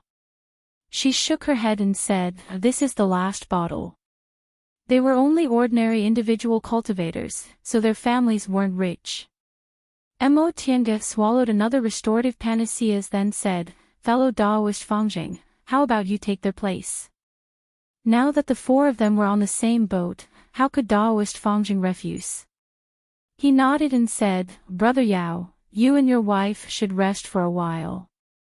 I still have some restorative panaceas on me, so it won't be a problem for us to hold on for a while." The Yao couple had already used up their medicinal pills, so how could they refuse? Yao Zixio said, "In that case, we won't be polite. Daoist Fangjing put his palms together and moved his spiritual aura into Mo Tiange's body through her back. Now that Yao Zixio and Shang Ruan were free, they seized this time to close their eyes and rest. At that moment, there was a whooshing sound outside. All of a sudden, several gusts of gale attacked them, hitting the brick wall outside heavily. For a moment, Mo Tiange lost control of the brick wall, causing the four of them to suddenly feel dizzy. Shang Ruan called out, "Big brother Xiao." Yao Zixio hastily rushed over. The two of them held each other's hands tightly and steadied themselves together. Mo Tiange and Fangjing's cultivation levels were higher than theirs, so their adaptability was also faster than theirs. Once Mo Tiange realized she was losing control of her magic weapon, she immediately bit the tip of her tongue and spat out a mouthful of blood essence, forcibly regaining control of the magic weapon. Daoist Fangjing also immediately moved his spiritual aura again, sending it into Mo Tiange's body. After the torrent passed and the four of them regained their stability, Mo Tiange said, "The situation isn't good. If the gale was a bit stronger, my magic weapon wouldn't be able to hold on." What she said made the other three people wrinkle their brows. They had experienced it themselves, so they naturally knew how powerful the gale was. Right now, the Yao couple had used up all their restorative panaceas and didn't have enough spiritual aura, so even protecting themselves would be a problem. Although Daoist Fangjing still had some strength left, if Mo Tiange couldn't hold on, he wouldn't be able to survive the gale without the protection of the white silk handkerchief. While they were hesitating, another torrent came. This time, Mo Tiange was already prepared. She had been using her divine sense to firmly control the white silk handkerchief, but this time, the torrent was even stronger. Even though Mo Tiange's divine sense was powerful, she still felt powerless even though she wanted to. She made a prompt decision and shouted, "This won't do. We have to go back." Nevertheless, Daoist Fangjing was hesitant. We're almost at the bottom, aren't we?" Mo Tiange raised her voice. "If it comes again, I won't be able to hold on." "Fellow Daoist Fangjing, can you guarantee you'll be able to hold on?" What she said made Daoist Fangjing silent. His cultivation level was slightly lower than Mo Tiange's, so if Mo Tiange couldn't hold on, he wouldn't be able to either. Another gale attacked them. Shang Ruan's complexion turned pale and she spat out a mouthful of blood. Yao Zixio turned pale with fright. "Little sister Wan." Mo Tiange no longer said anything.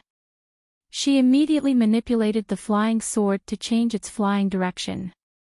If this continued, she might lose her life here. She wasn't an individual cultivator. She had a sect and a master, and she had outstanding talents, so she didn't lack medicinal pills. Even if she didn't have this kind of unique treasure, she still had a chance to advance to the Great Tao.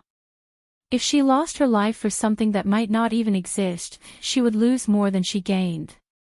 Upon seeing her changing direction, Fangjing called out, "Fellow Daoist Yi." He seemed reluctant. Mo Tiange said coldly, "If we don't go back, we'll all die here. No matter how good a treasure is, it depends on whether we're alive to enjoy it." Daoist Fangjing's face flushed, but he didn't say anything in the end. Unlike these people, he didn't have much time left in his lifespan, so he had to seize every opportunity he could. However, if he offended this little girl now, he would die here without the protection of her magic weapon.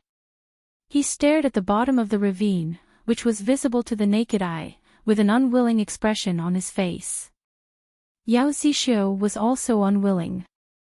Shang Ruan said softly, "Big brother Xiao, the most important thing is for us to be together and live well." Yao Zixio was silent for a long time before he finally let out a soft "N." The four of them flew upward in silence. The gales finally weren't as fierce as before, so the four of them felt a bit relieved. All of a sudden, a rumbling sound rang out.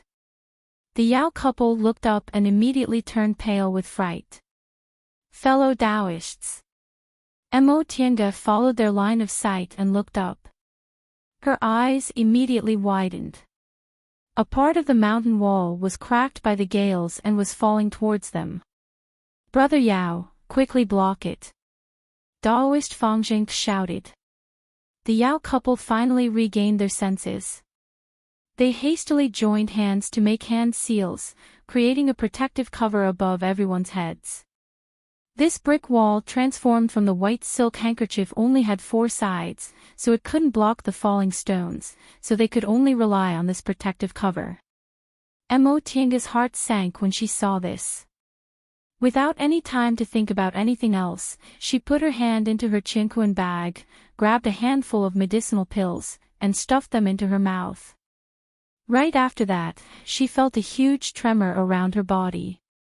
All the stones were falling towards them. The Yao couple managed to withstand the first wave of stones. The second wave, the protective cover shook and its light dimmed. The third wave, the protective cover finally broke. Mo Tiange suddenly lost control of the brick wall. She immediately clasped her palms together, and the 4 sides of the brick wall transformed back into the white silk handkerchief. She made a hand seal, wanting to return to the virtual sky world, but she couldn't even hold on for a short period of time. In an instant, she was sucked into the raging gales. After an indeterminate amount of time, Mo Tiange slowly opened her eyes. Pain. Her whole body ached. She closed her eyes and moved her spiritual aura to flow through her meridians one by one. Only then did the pain in her body ease a bit. After a long time, she finally regained the strength and slowly sat up. She looked around. The scene in front of her surprised her. The grass was green, the sun was shining, the breeze was gentle, and the water was gurgling. Everything in front of her was like a beautiful paradise. She recalled what happened before she fainted. She discovered spiritual aura fluctuations, searched for them, went down the valley with the Yao couple and Taoist Fangjing, encountered gales. In the end, she wanted to enter the virtual sky world, but she didn't make it in time. She was sucked into the gales and lost consciousness. She touched her body, but she wasn't injured. Her dantian and meridians were extremely tough, so they weren't damaged. The reason why she didn't have any external injuries was because she was wearing the heaven and earth cloud silk armor. She stole this magic tool from Yunwu Sek's Guiyuan Hall when she left Mount Yunwu and gave it to her along with the land-fleeing ruler. The land-fleeing ruler once saved her life, and this heaven and earth cloud silk armor also saved her life now. Mo Tiange wiped away her messy thoughts and stood up. This was indeed a valley, but it was completely different from the previous valley filled with fog, miasma, and gales. What kind of place was this? How did she get here? She summoned the white silk handkerchief, stepped on it, and flew into the air. Looking down from the sky, this was a T-shaped valley surrounded by steep mountain walls. Aside from flying up, she couldn't find an exit. Mo Tiange cautiously flew along the rock walls. She didn't know what happened to the Yao couple and Taoist Fangjing. The Yao couple were 2 people, and Taoist Fangjing was very experienced, so he should have some self-defense methods. This place was filled with birds and fragrant flowers. The trees and grass were lush, and there were even harmless little beasts running around occasionally. Presumably, there shouldn't be any danger, right? Her gaze swept over the area below and she suddenly found something black.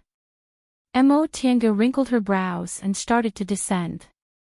That thing seemed to be a pile of stones. The further she went down, the clearer she could see it. It seemed to be a stone statue. Mo Tiange's spirit was aroused and she continued to descend. The existence of a stone statue meant there were traces of people living here. Since there were traces of people living here, she could ask them to find out what this place was and what was going on. Once she landed on the ground, Mo Tiange looked up. This stone statue was several hundred feet tall. Based on its facial features and posture, it seemed to be a woman. Her hair was tied up in a high bun with a phoenix hairpin, and her clothes were a bit strange. She wore a short jacket that tightly wrapped around her upper body, exposing her entire shoulders, while her lower body was covered in a long skirt. Although it was a statue, it gave off an elegant and spirited feeling. This kind of clothes seemed to be worn several thousand years ago. Several thousand years ago, women didn't need to wrap themselves tightly like they did today. They were beautiful by exposing their shoulders, but they liked to wear long skirts, which made them look like fairies, as if they were flying in the sky in a painting. Mo Tiange examined the stone statue carefully. It was covered in moss, and it seemed like no one had taken care of it for a long time. She was a bit disappointed. It seemed the people in the valley had most likely moved away. There was a stone platform under the stone statue, which seemed to be an altar. The incense burner was also full of weeds. Mo Tiange suddenly wrinkled her brows. She placed her hand on the incense burner on the altar and gave it a light push, causing a faint spiritual aura to emerge. Chapter 157. Mo Tiange's spirit was lifted when she found spiritual aura on the incense burner on the altar. This valley was clearly an ordinary one. The flowers and trees here didn't have spiritual aura, but this incense burner actually had spiritual aura, so it must be unusual. After examining it for a while, she finally used a spell to move the incense burner away and finally found the source of the spiritual aura. While flying in the air, Mo Tiange looked down. The altar, the stone statues, and the surrounding tall trees were clearly a formation. A formation that didn't need spiritual aura after it evolved. The corners of her mouth curled up slightly. There were also formations in the mortal world. Those formations didn't need spiritual aura, but they were evolved from formations in the cultivation world. Their purpose was to confuse the judgment of mortals. If cultivators used their divine sense and magic, they would naturally be able to break them. Mo Tiange put her palms together and cast a spell. The incense burner on the altar instantly exploded, revealing the things inside. Spiritual aura soared into the sky, and the surrounding scenery suddenly changed. The sky darkened. Mo Tiange raised her head and looked around with a frown. A formation within a formation. This formation was a real formation from the world of cultivators. The stone statues and altars she saw just now were all gone, leaving only an empty wilderness.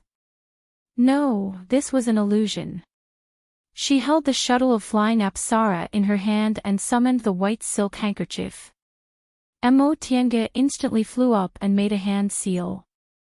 After making several extremely complicated hand seals, several spiritual auras were sent out at the same time. Whistling sounds came from the dark night, like the whimpers and roars of malicious spirits. Then, several spiritual auras counterattacked. Mo Tiange shook her hand and summoned the white silk handkerchief, which turned into 4 brick walls and firmly blocked the counterattack. In the next moment, she put away the white silk handkerchief and took out the shuttle of flying Apsara, which turned into several golden lights and attacked. Puff, puff, puff, puff. After several soft sounds, everything quieted down and the sky brightened. Mo Tiange breathed a sigh of relief. This formation had been around for thousands of years, so its spiritual aura was already weak and its power was greatly reduced. That was why she could break it so easily. However, based on the technique used to lay this formation, its original power would probably even trap a nascent soul cultivator for a while.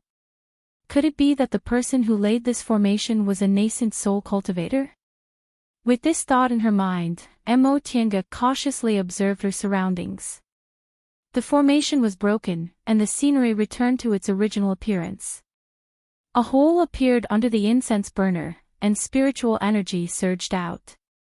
Mo Tiange was flabbergasted. There were obviously no spirit veins in this valley, So why did this cave emit such pure spiritual aura? This spiritual aura fluctuation was very similar to what she had felt before.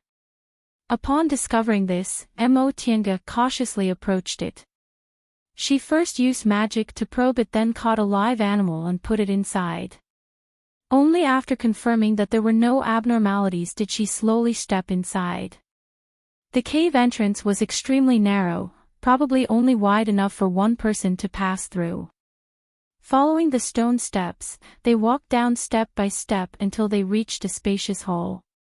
Mo Tiange flicked her finger, causing a cluster of flames to appear on her fingertip. With the eyesight of an immortal cultivator, although they could see things in the dark, it was very difficult. If there was an open flame, they would be able to see clearly. He raised his head and looked around. This hall was chiseled into the stone wall, and it looked like a cave. Could it be the cave of an ancient cultivator? After a brief moment of excitement, Mo Tiange suddenly thought of something. No, that stone statue just now was obviously a person from several thousand years ago, so it shouldn't have anything to do with ancient cultivators. He walked past the hall and slowly walked along the stone path. The hall was very dark, but the spiritual aura was very dense. Mo Tiange concluded that this was a small spirit vein that had been sealed by someone with a formation. Apparently, this was most likely a cultivator's cave, and this cultivator's cultivation level was definitely above the nascent soul realm. With this conclusion, Mo Tiange's interest was finally piqued. Since the formation was still there, this cave shouldn't be an abandoned one. If that was the case, this nascent soul cultivator most likely passed away in this cave. What did the cave of a nascent soul cultivator passing away represent? This cave must contain the cultivator's treasures. Mo Tiange took out the shuttle of flying Apsara and circled around her vigilantly. After coming to this conclusion, Mo Tiange became even more cautious. The long stone path was filled with boundless darkness. After walking for a while, Mo Tiange suddenly felt a chill run down her spine. Although she was already an immortal in the eyes of mortals, she still felt a bit scared when faced with this kind of scene. She recalled her previous adventures. They were just killing each other. She had never faced the ignorant darkness alone. In the darkness, she could only hear her long and light breathing. The sound of breathing that she usually couldn't hear was exceptionally clear in the boundless silence. She could only see the flame on her fingertips. The rest was hazy, which made it even more terrifying. Realizing that her mood wasn't right, Mo Tiange closed her eyes and made a hand seal. The space between her eyebrows shone brightly, and she instantly entered the virtual sky world. Seeing the familiar bamboo house and the brook, her mood calmed down a bit. Sitting in the bamboo house, Mo Tiange couldn't help but shake her head. Sure enough, her mental state wasn't tempered enough. If that was the case, there would definitely be problems when she went through the inner demon during core formation. Fortunately, she came out to gain experience. Otherwise, even if her master was a nascent soul cultivator, he wouldn't be able to find any problems with her. She sat cross-legged and began to adjust her breath. She ran her great circulatory circle to confirm that her mood was calm before she prepared to go out and continue exploring. But before she could chant the incantation, she suddenly stopped. Outside the virtual sky world, a vague voice came, "Big Brother Xiao, take a rest first." This was Shang Ruan's voice. Mo Tiange made a hand seal and pointed her finger. Then, the voice became clear. "Big Brother Xiao." Shang Ruan's breathing was very loud. She seemed very tired. With her cultivation level in the early stage of the foundation building realm, there was no reason for her to feel tired. Could it be that she was injured? After a while, she finally heard Yao Zixio's voice, "Little Sister Wan, are you all right?" Shang Ruan panted for a while before her breathing gradually became smooth. She said, "Big Brother Xiao, why are you in such a hurry?" Mo Tiange could hear the complaint in her voice. Yao Zishu said, "We survived a disaster and found a cultivator's immortal's cave here. There might be some treasures inside, so of course I'm in a hurry. If Daoist Fangjing and that female cultivator surnamed Yi find them, won't we have a share?" "So what if we don't have a share?" Shang Ruan was a bit annoyed. "Didn't you say being with me would be good? If we can be together, so what if we don't have any treasures?" After a while, Yao Zishu finally said, "Little sister Wan. I'm doing this for the sake of us being together. We went through all kinds of hardships to escape. What if we get caught again? All these years, I've thought it through. Without cultivation level and strength, we don't have the right to speak. Back then, if my cultivation level wasn't too low, your father wouldn't have promised you to someone else. If we weren't too weak, we wouldn't have had to hide from place to place all these years and run to the secular world. Little sister Wan, don't you understand? In the cultivation world, strength is the foundation of everything. Otherwise, it'd be hard for us to be together. What's so hard about this?" Shang Ruan's voice was filled with anger. "If we find a place to live in seclusion, my father and the others won't be able to find us even if they want to die." As she said that, she once again softened. "Big brother Xiao, what's wrong with you? You weren't like this before, why?" "Don't ask me why," Yao Zishu shouted. Mo Tiange was also startled by him. After thinking about it, she felt somewhat worried, so she tapped the space between her eyebrows. A bead emerged from there and she cast an art on it. A crack appeared in the virtual sky world and she saw the Yao couple in the stone path. Shang Ruan also seemed to be startled by Yao Zishu. She stared at him in astonishment. However, Yao Zishu's expression softened, and he said in a gentle voice, "Little sister Wan, I want to give you happiness, and not take you to hide from place to place.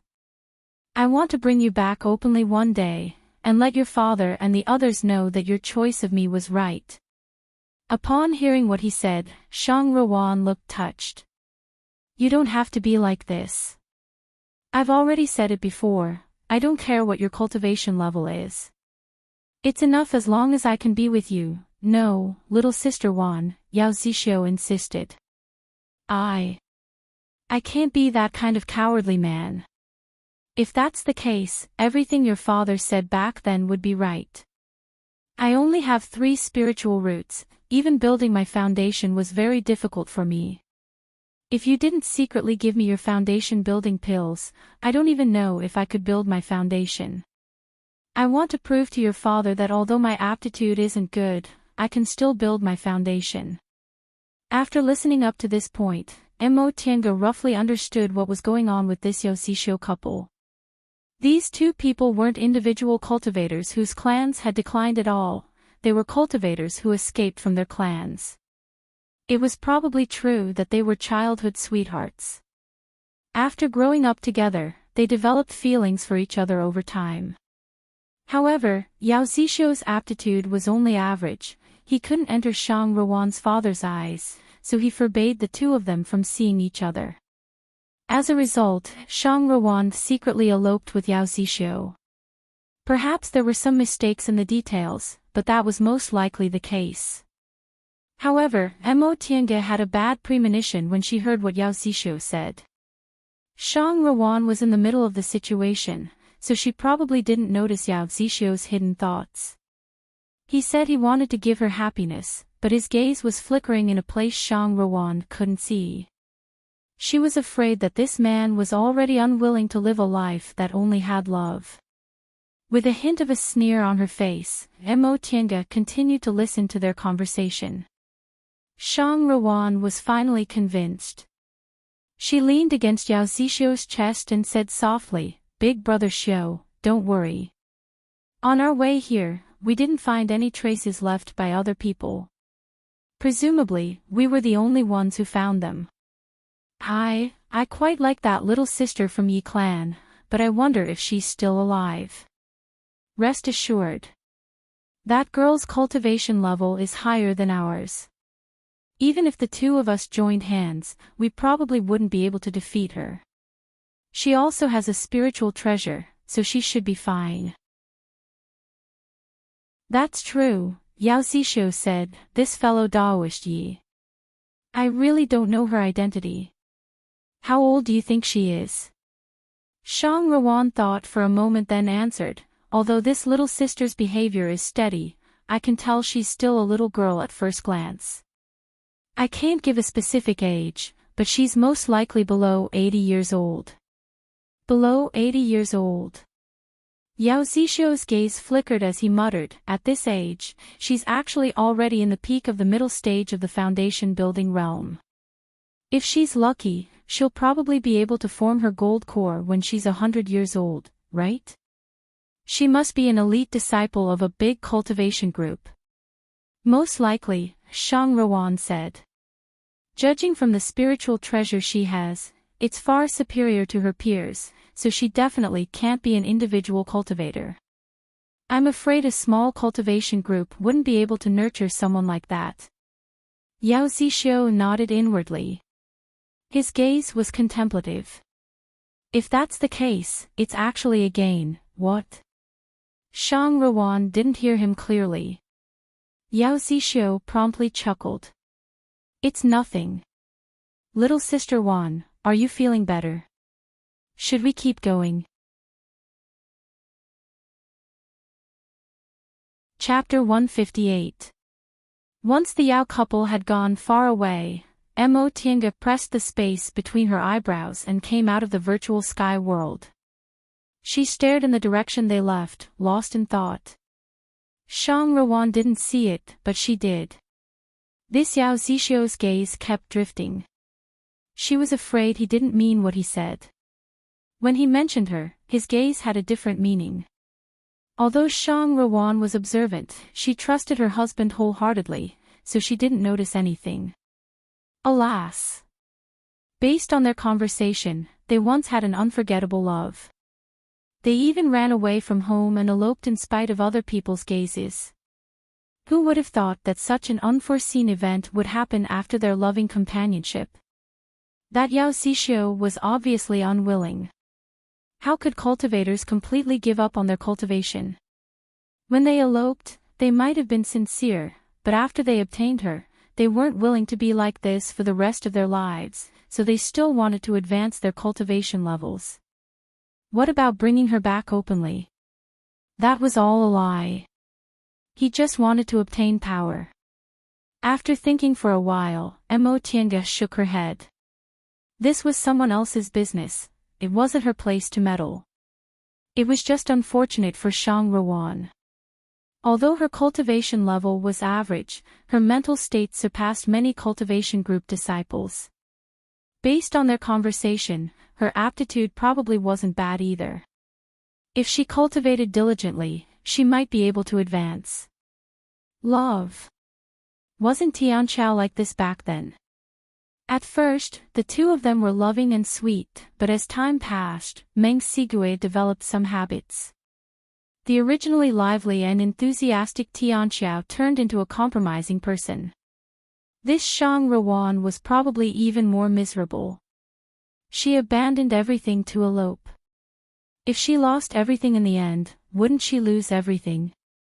Her relatives would be gone, her clan would be gone, and her originally beautiful future would also be gone. It was no wonder second uncle said weakness and passion were the enemies of female cultivators. If this Shang Ruan wasn't bound by emotions and had her clan to back her up, her cultivation level would probably be far higher than her current one. As Mo Tiange pondered this, she couldn't help but sigh. Although the Yao Zixio harbored malicious intentions towards her, it didn't prevent them from having the same goal. Sensing that the two of them had already walked quite a distance ahead, Mo Tiange simply released her divine sense to lock onto the two of them. She then concealed herself and followed their tracks. Just like that, Mo Tiange followed the Yao couple all the way down the stone path in the darkness.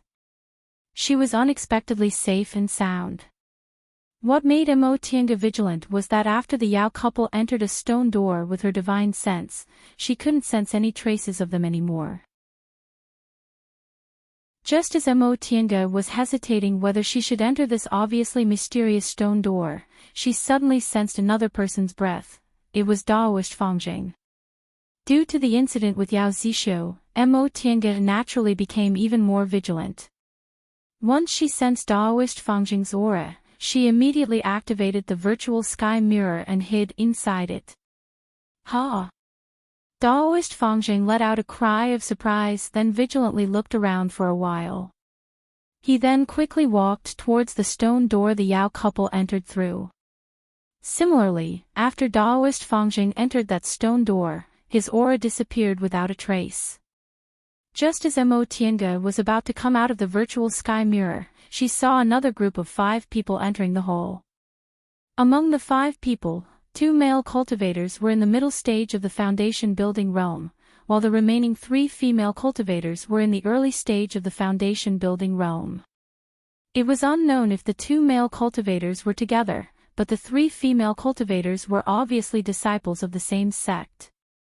Perhaps because the formation outside was already broken, the 5 people who came in didn't look as disheveled as the 4 of them. Among the 5 people, the 2 male cultivators walked in the front while the 3 female cultivators walked behind them.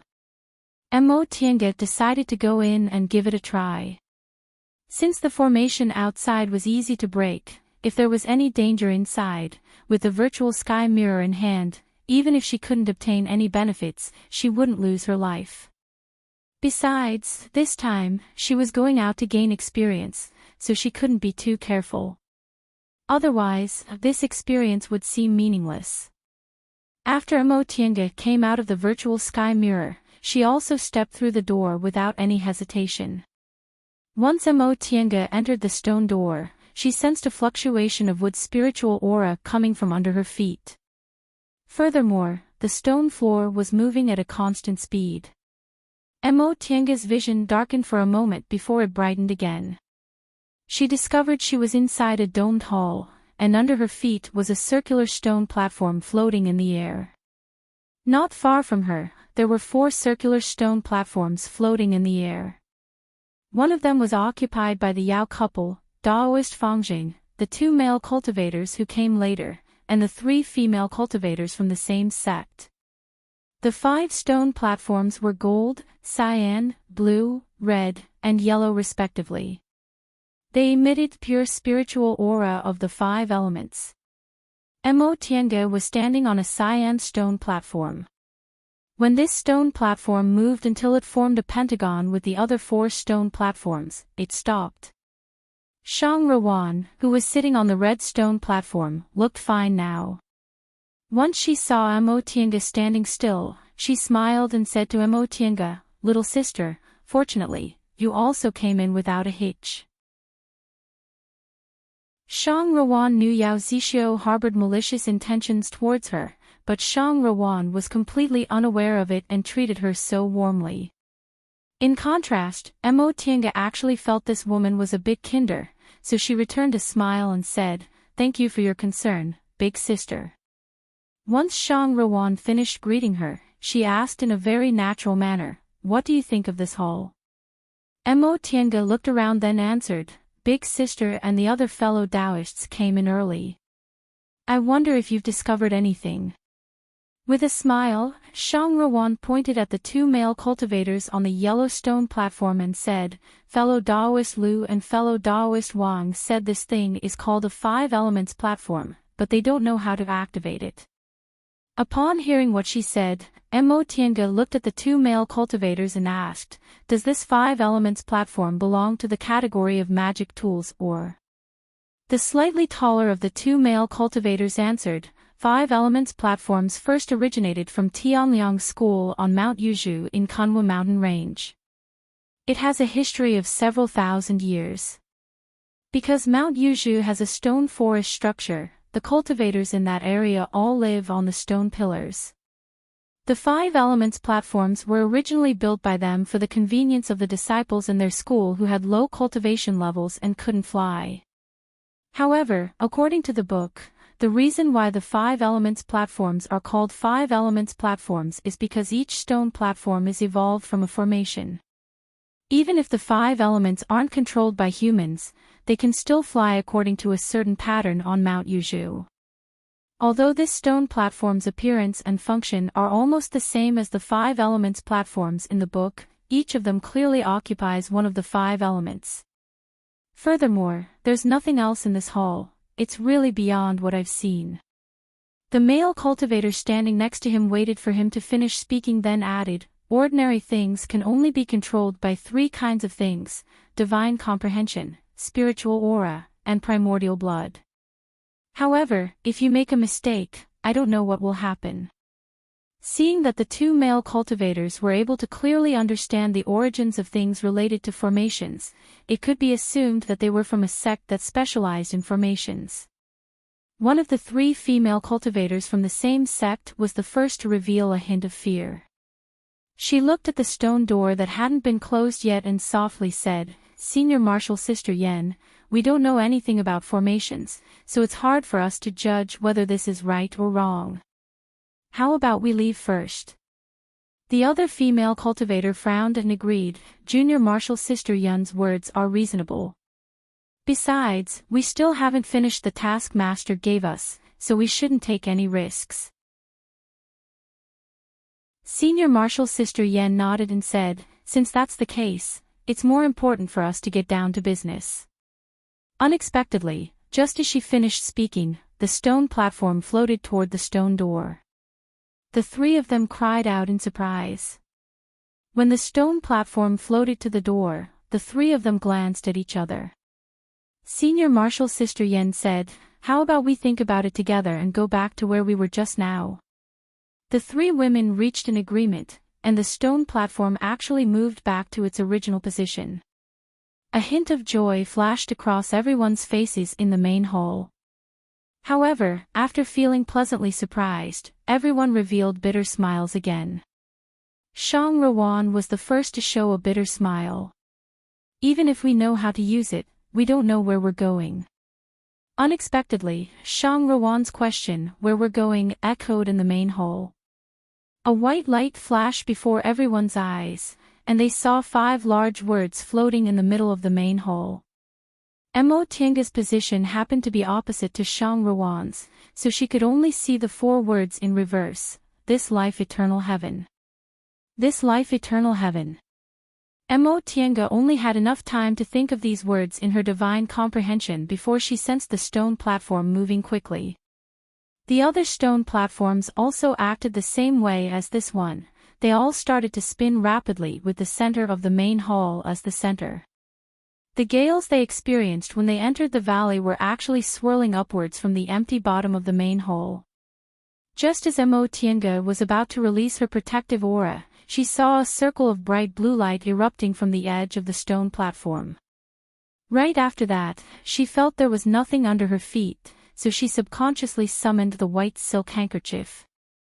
By the time she regained her composure, she realized the main hall had disappeared, the 5 elements platforms had disappeared, and the person who was standing next to her a moment ago had also disappeared. She returned to that valley with green grass and bright sunlight. Under her feet was the white silk handkerchief she usually used to fly. The stone statue in the valley was still the same stone statue, but the entrance was no longer there.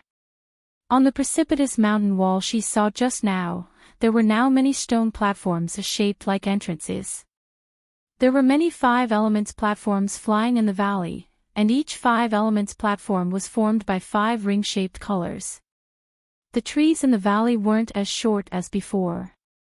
They were all towering trees, and there were also wooden bridges made of tree vines connecting the trees. Looking at this situation, not only did the spiritual aura in the valley have a bit more spiritual aura, but it also seemed a bit more human. Mo Tianga felt that perhaps in the next moment, a woman wearing a short jacket with a phoenix hairpin and a long skirt would walk out from the stone platform on the precipitous mountain wall. Just as Mo Tianga was thinking about this, a woman dressed like this really walked out from one of the stone platforms in the middle of the mountain wall. That woman stepped on a horsetail whisk and flew towards Emotianga at high speed.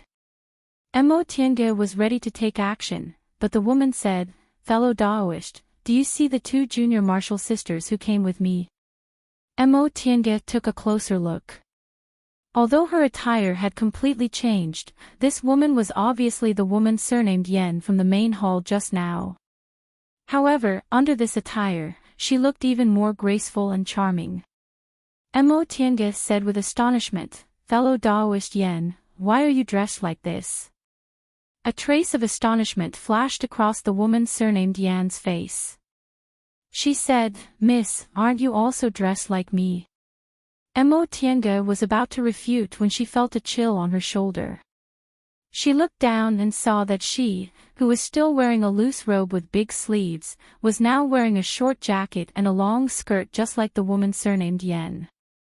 However, the woman's attire was the same as the one on the stone platform. It was a brilliant gold color, while Emotianga's was a verdant green. Emotianga recalled that her attire only changed after the woman surnamed Yen arrived, so she asked, "Fellow Daoist Yen, did you change into this kind of attire right after you arrived here?" The woman surnamed Yen pondered for a moment then answered, "When I arrived here, I was separated from my two junior martial sisters." "That doesn't seem to be the case. It seems like I only changed into this kind of attire after I walked onto the stone platform." Emotianga asked again, "Then, when fellow Daoists saw me, was I already dressed like this?" The woman surnamed Yen wrinkled her brows and answered, "This. I'm not too sure." Emotianga's expression couldn't help but change.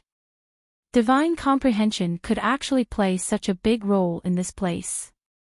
After thinking for a moment, she understood what was going on. Obviously, after she saw the stone statue at the entrance, her divine comprehension flashed in her mind, and what she saw in front of her was the same as what she imagined. An illusory formation was also an illusory formation.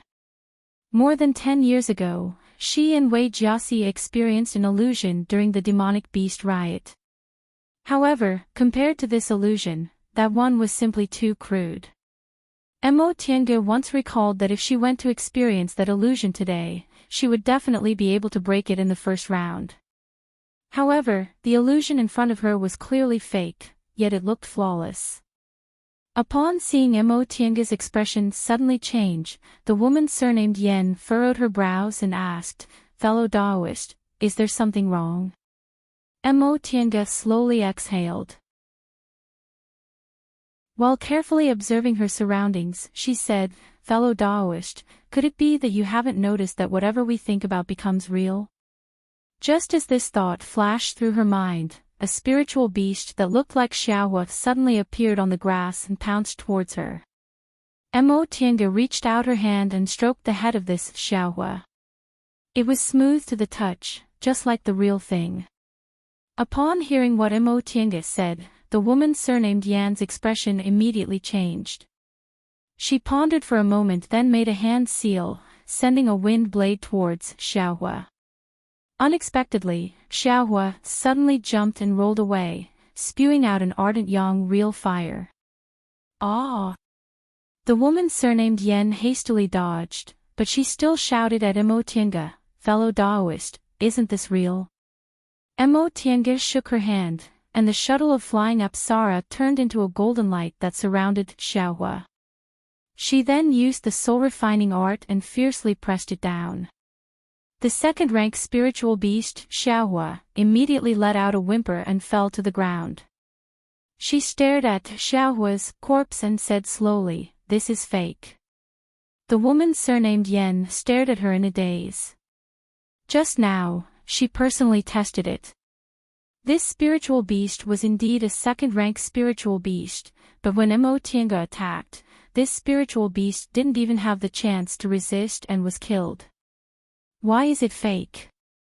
Although it wasn't the real Xiaohua, Emotianga still frowned.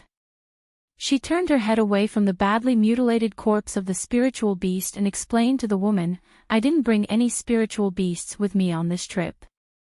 I was just testing it."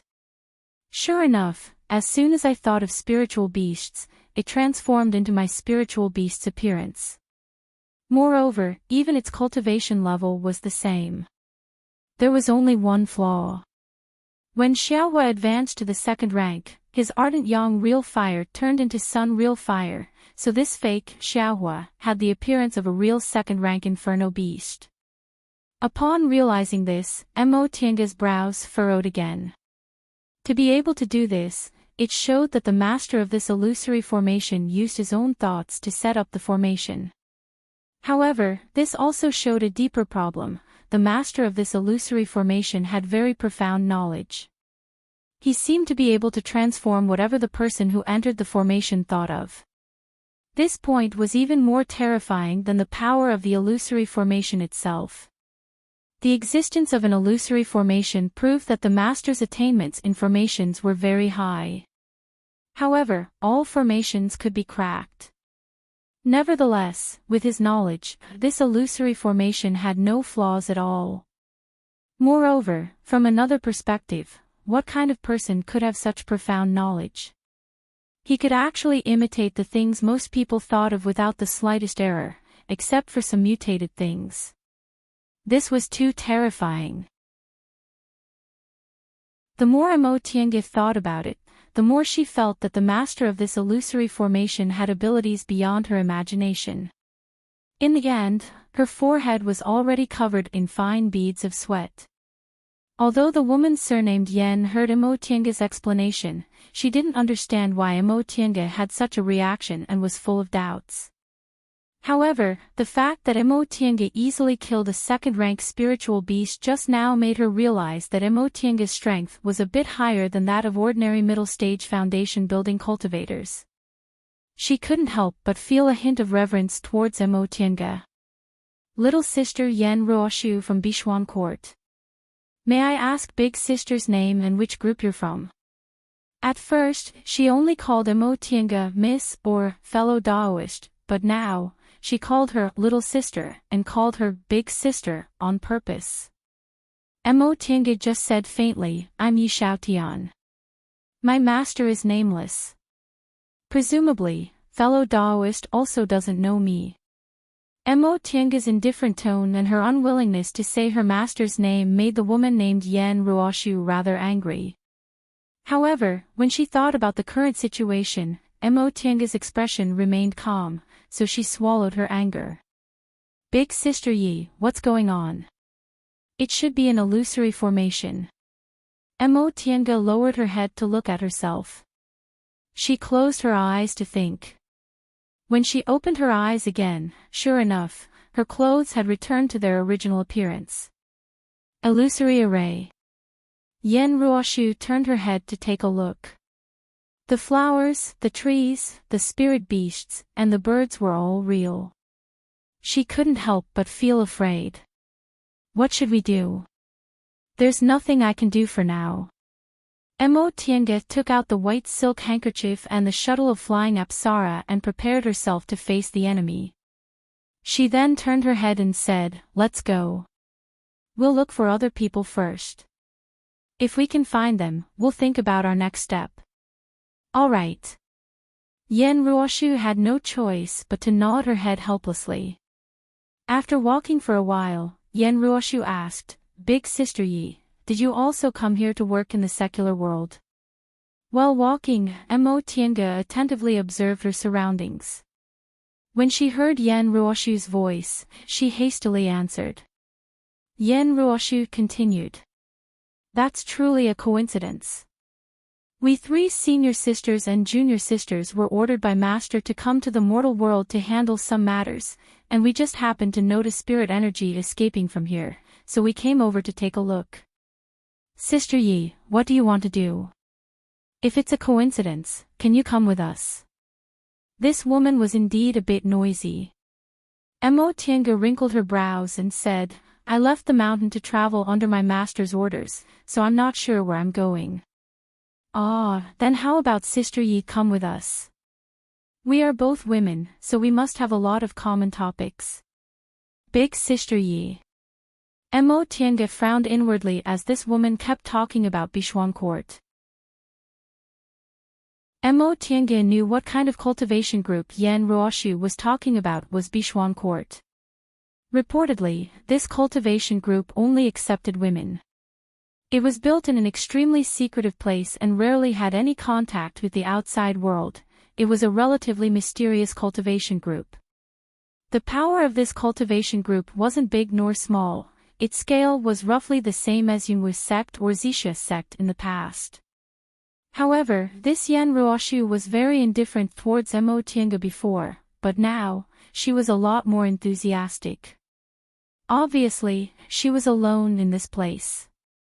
Seeing that Mo Tiange's cultivation level was higher than hers, she wanted to befriend Mo Tiange. In fact, they were alone now. Mo Tiange never had the habit of leaving her companions behind, so if there was any danger, Mo Tiange would naturally protect her. This Yan Ruoshu basically didn't need to be like this. Fellow Daoist Yan, do you have a way to contact your two junior martial sisters? Mo Tiange interrupted Yan Ruoshu. Yan Ruoshu paused for a moment then nodded. We have a sect summoning talisman.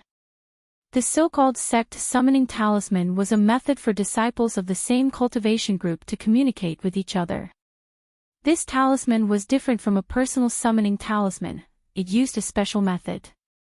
Once it was sent out, all the disciples of the same cultivation group within a certain range would receive it. Mo Tiange also had several sect summoning talismans in her hands. Every disciple of a cultivation group could receive them when they left the mountain. However, it wasn't easy to make these talismans, so it was best not to use them unless it was an emergency. Upon hearing what Yan Ruoshu said, Mo Tiange said, in that case, fellow Daoist Yan, you should try to use the sect summoning talisman. It's really hard to find people blindly like this. Chapter 159. Yan Ruoshu sent a summoning talisman to the group. The talisman flew into the air, circled once, then fell back into Yan Ruoshu's hand. This. Yan Ruoshu was at a loss. Mo Tiange frowned and said, forget it. It seems even summoning talismans don't work in this illusory formation. Since it was an illusory formation, it naturally had its limitations. What should she do now? If the whole valley was an illusory formation, where was the exit? This valley was surrounded by cliffs, but the sky. Mo Tiange raised her head to look at the sky but still shook her head. Even if foundation building cultivators could fly, the sky was probably within the range of the illusory formation. The two of them circled the valley but didn't find anyone else, so they returned to the stone statue and sat on the altar. Yan Ruoshu saw that Mo Tiange was still calm despite being surrounded, so she unconsciously relied on her. In order to relieve her tension, she kept talking to Mo Tiange. As it turned out, the three female cultivators from Bishuan Court came here together with her, but they fell behind because she sped up. About an hour after Mo Tiange and Daoist Fangjing entered the valley, Yan Ruoshu's group of 5 also met the two male cultivators surnamed Lu and Wang on the cliff. They were also cultivators from the same group. They learned from the aura refining cultivators on the cliff that there were already 4 foundation building cultivators going down the valley together. They also learned that there were gales, miasma, and other things in the valley, so the 5 of them went down together. Unlike Mo Tiange's group, these 5 people laid a formation to resist the gales according to the instructions of the 2 male cultivators. However, how could this kind of formation, which was laid according to position, compare to Mo Tiange's white silk handkerchief?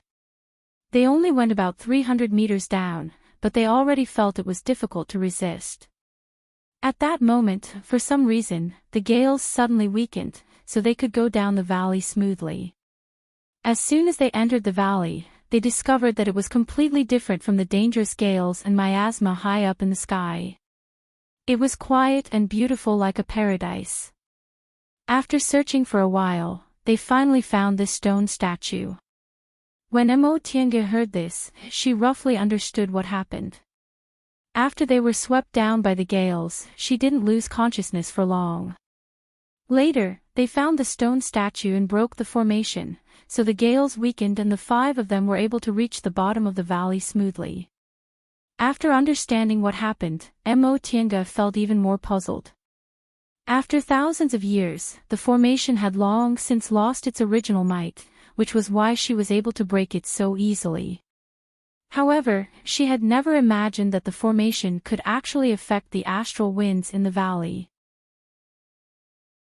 If that was the case, wouldn't the might of the formation be much stronger than she had imagined?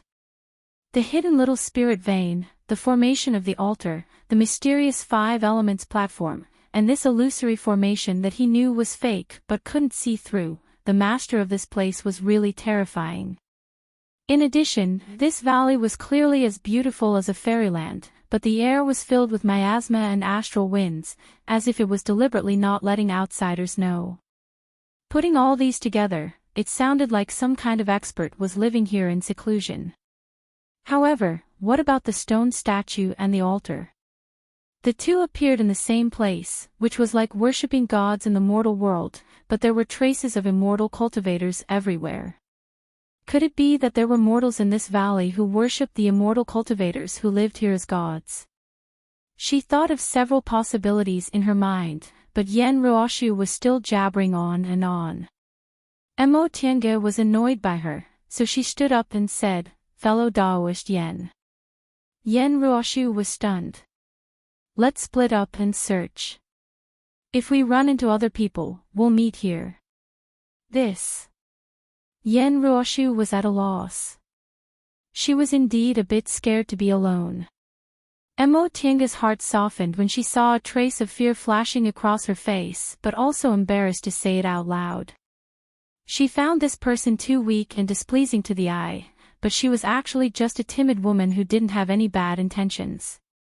Mo Tiange softened her tone and said, "If it's inconvenient for fellow Daoist, you can wait for me here. I'll be back soon." Yen Ruoshu nodded gratefully. "Okay, big sister Yi, you have to be careful." Mo Tiange gave her a smile, then she controlled the white silk handkerchief and flew up. When she was with Yen Ruoshu just now, they only roughly searched the entire valley.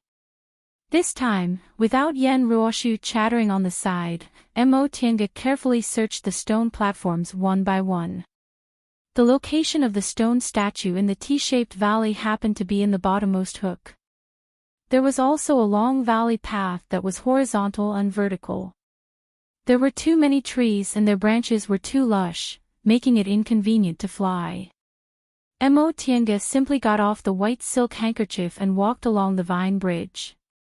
If she ran into a 5 elements platform, she would be directly taken to the next point. Maybe those people also did the same. She might be able to find 1 or 2 by chance this way. As she walked on the vine bridge and among the trees, she heard the chirping of insects, the singing of birds, and the frolicking of spiritual beasts. Mo Tiange suddenly had a feeling that living in seclusion for the rest of her life in such a paradise was also good. But this thought only flashed in her mind for a moment before she immediately swept it out of her mind. She had a virtual sky world. Wasn't it also a paradise inside? What was there to be envious about? If she let this thought go, she was afraid she really wouldn't be able to get out of this illusory formation for the rest of her life. After walking for a while, she suddenly sensed a faint spiritual aura fluctuation with her divine sense. Mo Tiange's spirit was aroused. She couldn't care about anything else. She alternated between the vine bridge and the 5 elements platforms, rushing towards the spiritual aura fluctuation. The spiritual aura fluctuation became clearer and clearer. She clearly felt that 3 cultivators were fighting. One of them had a somewhat familiar spiritual aura. Mo Tiange stepped onto another 5 elements platform. She turned a corner and saw it. It was the 2 male cultivators Lu and Wang, and Daoist Fangzheng. She didn't know what was going on, but the 3 of them were actually fighting recklessly with bloodshot eyes. The other strange thing was that although the two male cultivators Lu and Wang were fighting together against Daoist Fangjing, they would trip each other up from time to time. It was simply a three-way fight. If she only met them on the road, Mo Tiange wouldn't have paid any attention to them. Even if the three of them died together, it wouldn't have mattered to her. But now, they encountered the illusory formation in this valley together, and each of them was standing on one of the 5 colored stone platforms. Who knew if something bad would happen if one of them died? With that thought in mind, Mo Tiange summoned the white silk handkerchief. As she flew towards them, she shouted, "Stop!" The three people looked at her at the same time, but all of them suddenly changed direction and started to attack her with magic tools and spells. Daoist Fangjing shouted, "Fellow Daoist Yi, don't get involved. I found this thing first." Mo Tiange was stunned.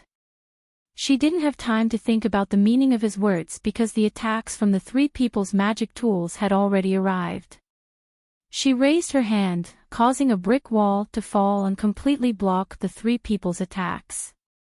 At the same time, she used the shuttle of flying Apsara and the soul refining art to release its spiritual aura pressure.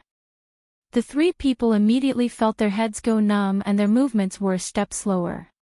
Each of them was surrounded by the golden rays formed by the shuttle of flying Apsara.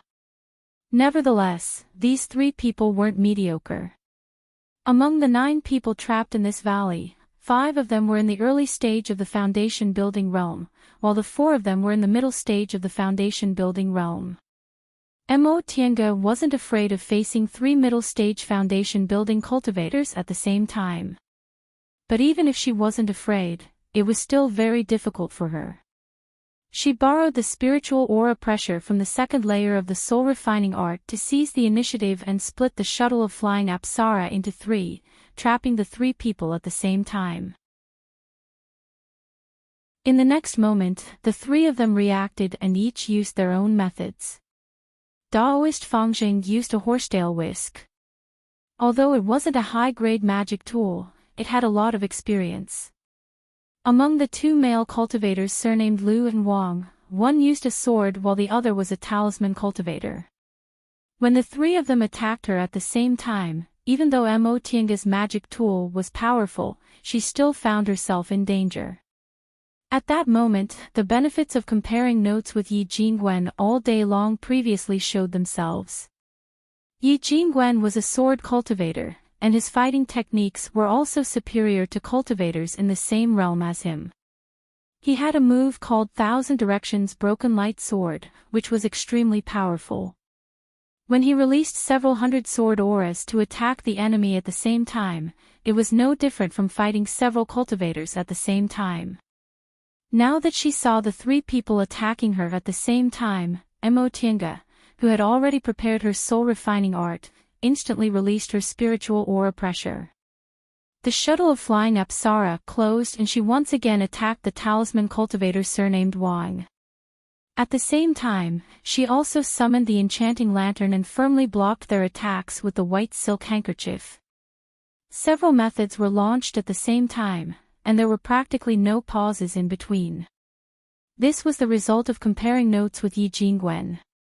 The faster she attacked and the more methods she had, the higher her chances of winning were. The enchanting lantern shone brightly, the shuttle of flying Apsara laid a formation, and the soul refining art suppressed them. For a moment, the 3 people were suppressed by her and stopped for a moment. Mo Tiange shouted, "Wake up! This is an illusory formation." Right after she said that, and their divine senses were suppressed by the soul refining art, the 3 people were stunned for a moment before they somewhat sobered up. Mo Tiange seized this opportunity and shouted, "Whatever you think will appear here. You mustn't fall into the trap." The 3 people finally stopped. Daoist Fangjing's expression was filled with doubt. "It's fake." Mo Tiange heaved a sigh of relief. "Correct. What did you see just now? Each of you should think about something else." The 3 people were skeptical, so they turned around to look behind them. Only then did Mo Tiange notice that there was a snow-white flower growing on the rock wall.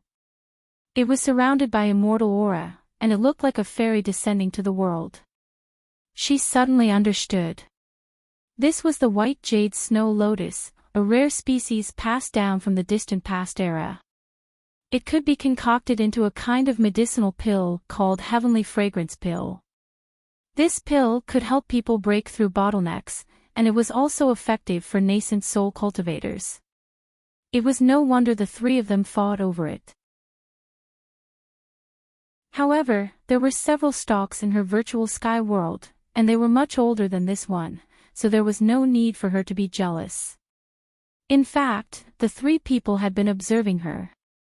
If she saw this thing and was tempted, they would kill her immediately. However, when Mo Tiange saw the white jade snow lotus, she only showed a look of realization on her face before she regained her calmness. Only then did the three of them listen to her and try to think about other things. All of a sudden, the white jade snow lotus turned into green smoke and disappeared into the air. What appeared in that place was a spiritual plant enshrouded in purple aura. It swayed in the wind and was surrounded by spiritual aura. Purple slough grass. The three people's expressions changed greatly. They looked at each other and remained silent. Mo Tiange knew they believed her, so she heaved a sigh of relief. She put away her magic weapons and tools, then walked towards them. You saw it. In here, whatever you think in your heart will directly appear in front of you. Spiritual plants and exotic flowers. They're all fake. Daoist Fangjing's face alternated between red and white. In the end, he heaved a long sigh and said, "It seems I was too impatient. In that case, I have to thank the master of this place. If it weren't for this illusory formation, I also wouldn't have realized I almost had an inner demon." Based on what he said, it seemed the person who imagined the white jade snow lotus here was Daoist Fangjing. But of course, he wasn't young and he didn't have a cultivation group to rely on, so he must be the most anxious. Medicinal pills concocted from white jade snow lotus could help people break through bottlenecks, so it must be what he needed the most right now. Therefore, as soon as he arrived here, he hoped to find this kind of miraculous medicine. When the two cultivators Lu and Wang heard what Daoist Fangjing said, they also looked ashamed. Not only did they believe her, but they also had a falling out with their fellow disciples because of it.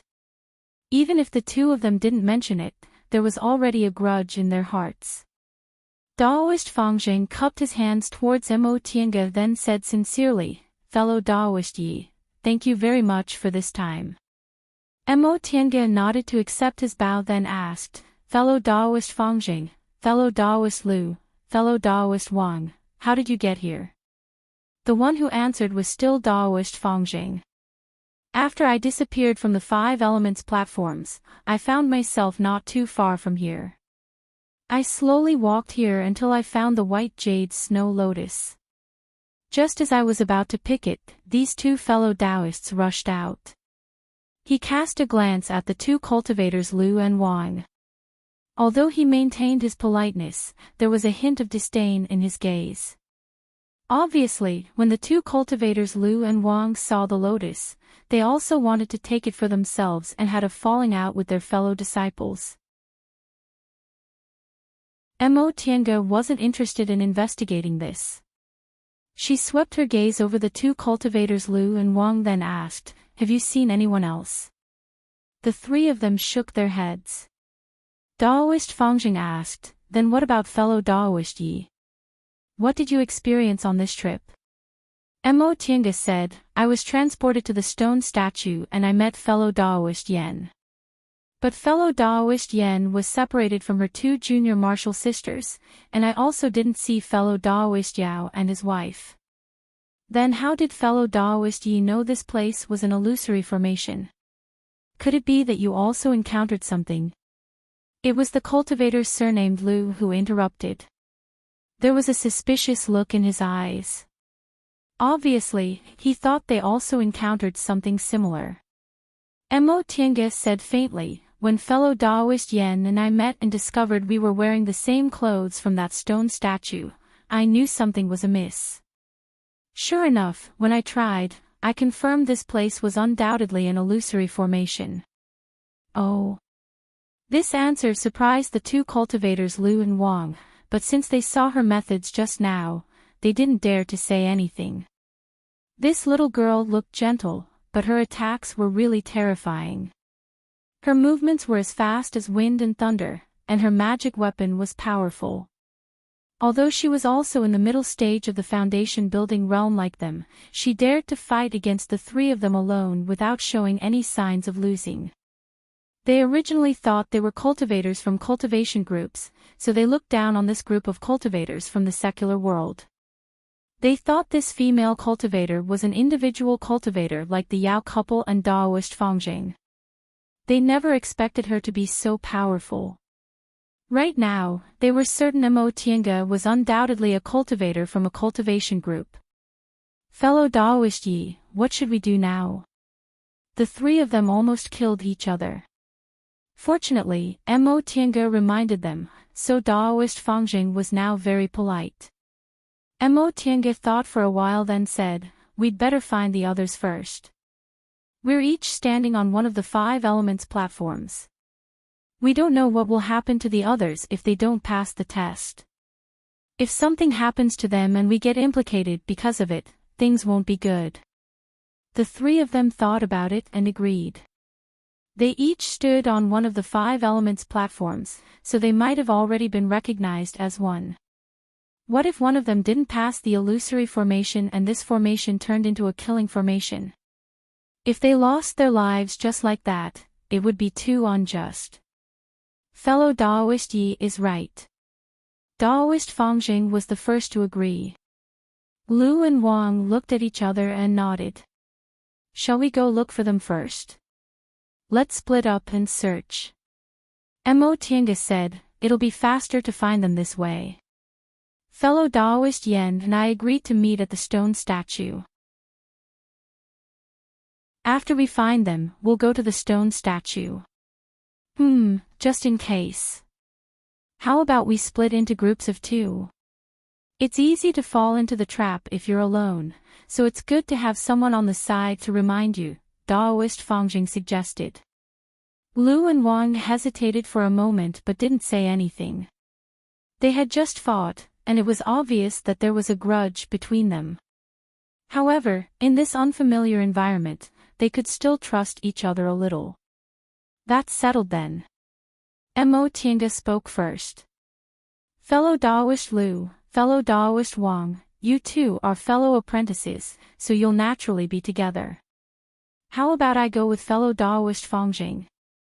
How could Lu and Wang not agree? They nodded, and the 4 of them split into groups of 2. Mo Tiange felt a bit more relaxed now that she was searching with Taoist Fangjing. Taoist Fangjing was an old cultivator who had been in the cultivation world for a long time. He wasn't a chatterbox like Yen Ruoshu, and he was even more experienced than her in handling matters. The 2 of them quickly searched their way. The place where Taoist Fangjing and the 2 cultivators Lu and Wang fought was at the T-shaped intersection. Since Mo Tiange came from the stone statue, they were divided into 2 teams, so they naturally went in opposite directions and searched for the 2 sides of the T-shaped intersection. Fellow Taoist Yi. Taoist Fangjing suddenly shouted from the stone platform on the other side. Mo Tiange turned around and saw Taoist Fangjing, who was on the other 5 elements platform, waving at her then pointing in a direction. She closed her eyes and released her divine sense. Sure enough, she found subtle spiritual aura fluctuations. She couldn't help but admire Taoist Fangjing's divine sense. Before entering the valley, she already knew he must have practiced a spell to strengthen his divine sense, but she didn't expect it to be so strong. She overlooked it, but Taoist Fangjing sensed it. Apparently, the saying, "Old ginger is spicier," was indeed true. Even though his cultivation level was a bit lower than hers, this Taoist Fangjing really couldn't be underestimated. The two of them chased after him using the spiritual aura fluctuations. Before long, they heard fighting noises. It was Yen Ruoshu's two junior martial sisters. Mo Tiange was rather flabbergasted.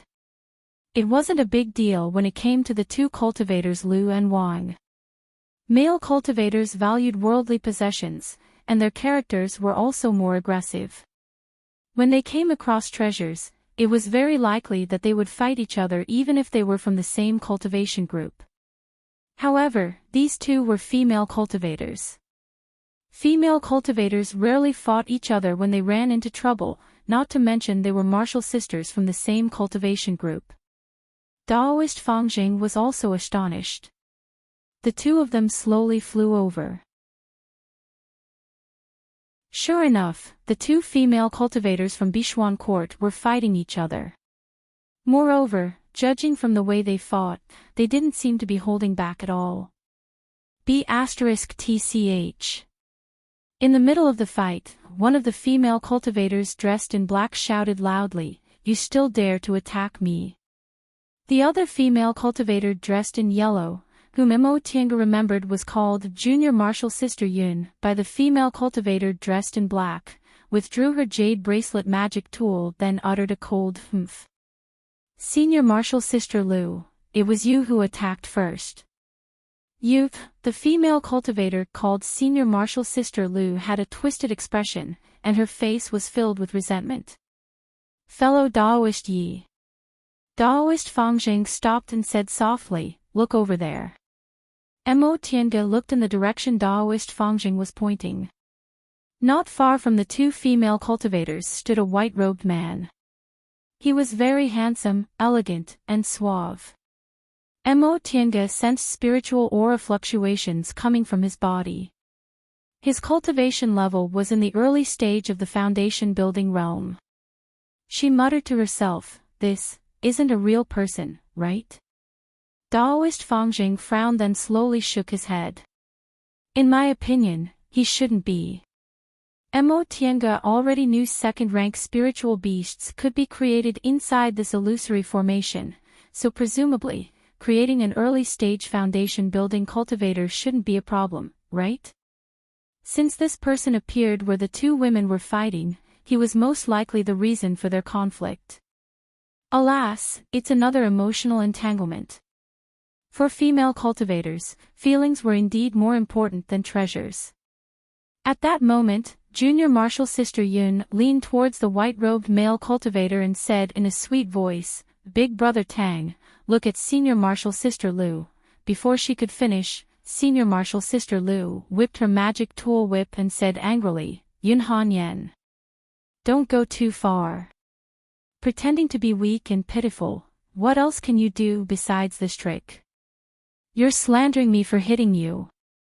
It's obviously you who insulted me, so I..." The woman called Yun Han Yen only glanced at her, then turned to talk to the male cultivator again.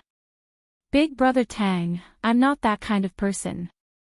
You know, Yun Han Yen." Senior Martial Sister Lu couldn't help but shout angrily when she heard Yun Han Yen wiping her tears again. She didn't say anything else and lashed her whip again. The two women started fighting again. Mo Tiange couldn't help but rub the space between her eyebrows. Didn't these two people realize something was wrong with their Big Brother Tang?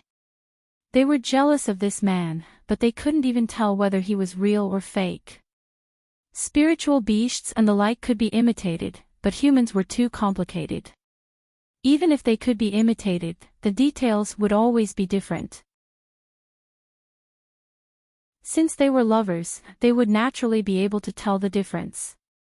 Daoist Fangjing flew towards them and shouted loudly, "Fellow Daoists." His arrival finally made the two women stop fighting for a moment, but they still glared at each other with hatred and only paid a little attention to Daoist Fangjing. In the end, Senior Martial Sister Lu still remembered the matter at hand. She asked, "Fellow Daoist, is something the matter?" Daoist Fangjing was annoyed that these two people didn't know what was important. Without saying a word, he raised his hand and threw his magic tool towards the white-robed male cultivator. The two women turned pale with fright. The two people who were fighting just now attacked Daoist Fangjing together. At that moment, Mo Tiange arrived. She waved her white silk handkerchief, blocking the two women's magic tools, allowing Daoist Fangjing to attack the white-robed male cultivator smoothly.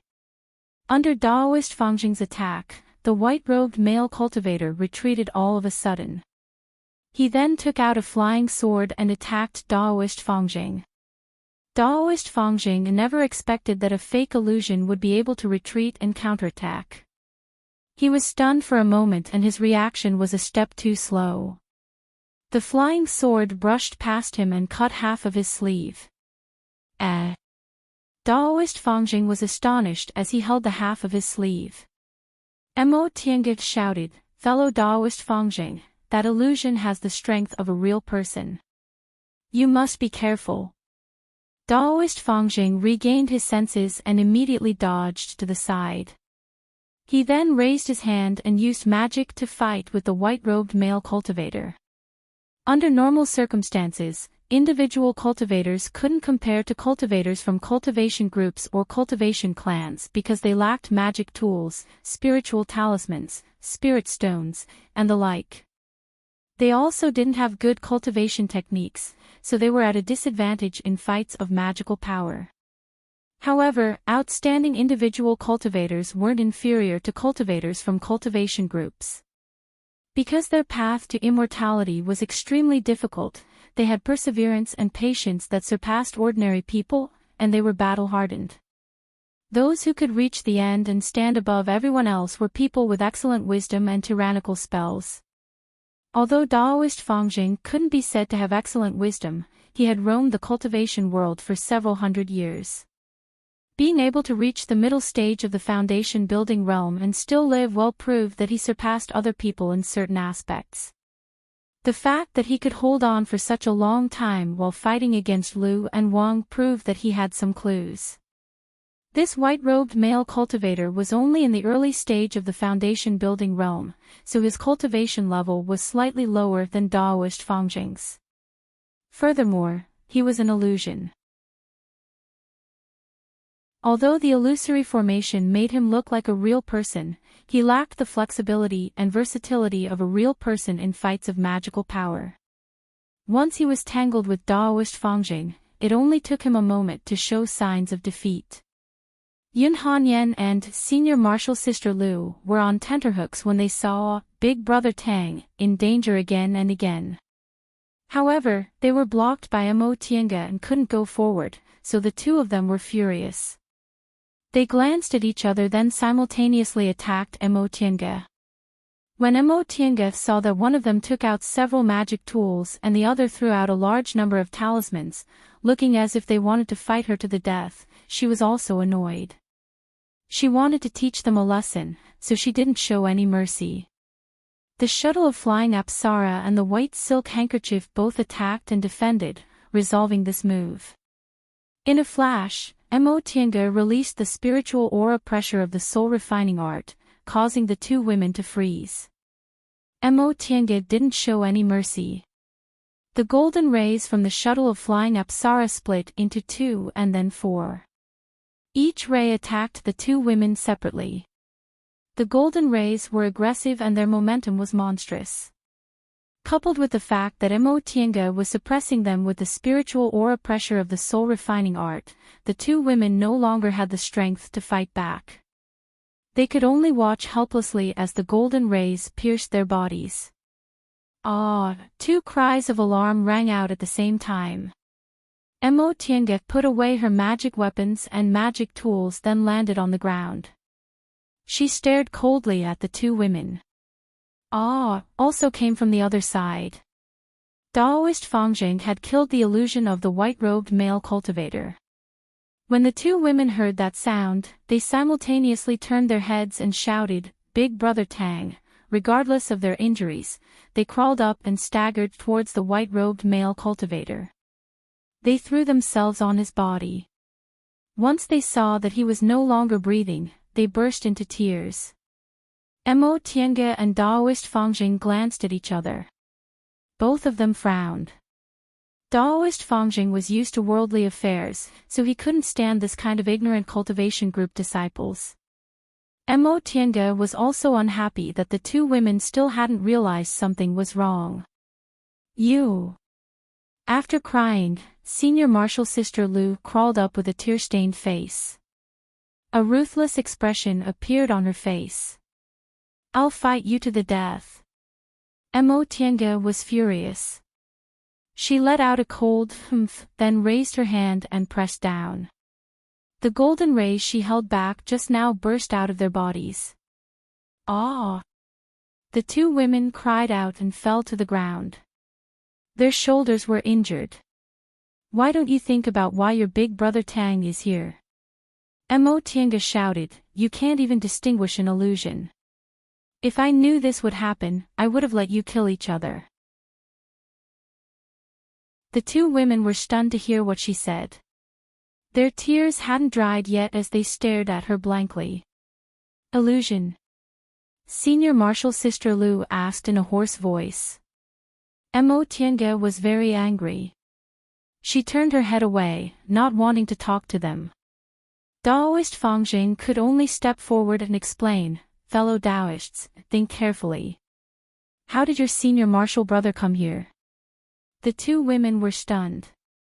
They glanced at each other, then Yun Hanyan said with uncertainty, Senior Marshal Sister Lu and I walked here. While we were talking, we saw Big Brother Tang walking towards us. Then how did you talk to your Big Brother Tang? The two women were silent. After a while, Senior Marshal Sister Lu finally answered, we quarreled as soon as we saw Big Brother Tang. So that's what happened. These two women, Daoist Fangjing also couldn't bear it anymore.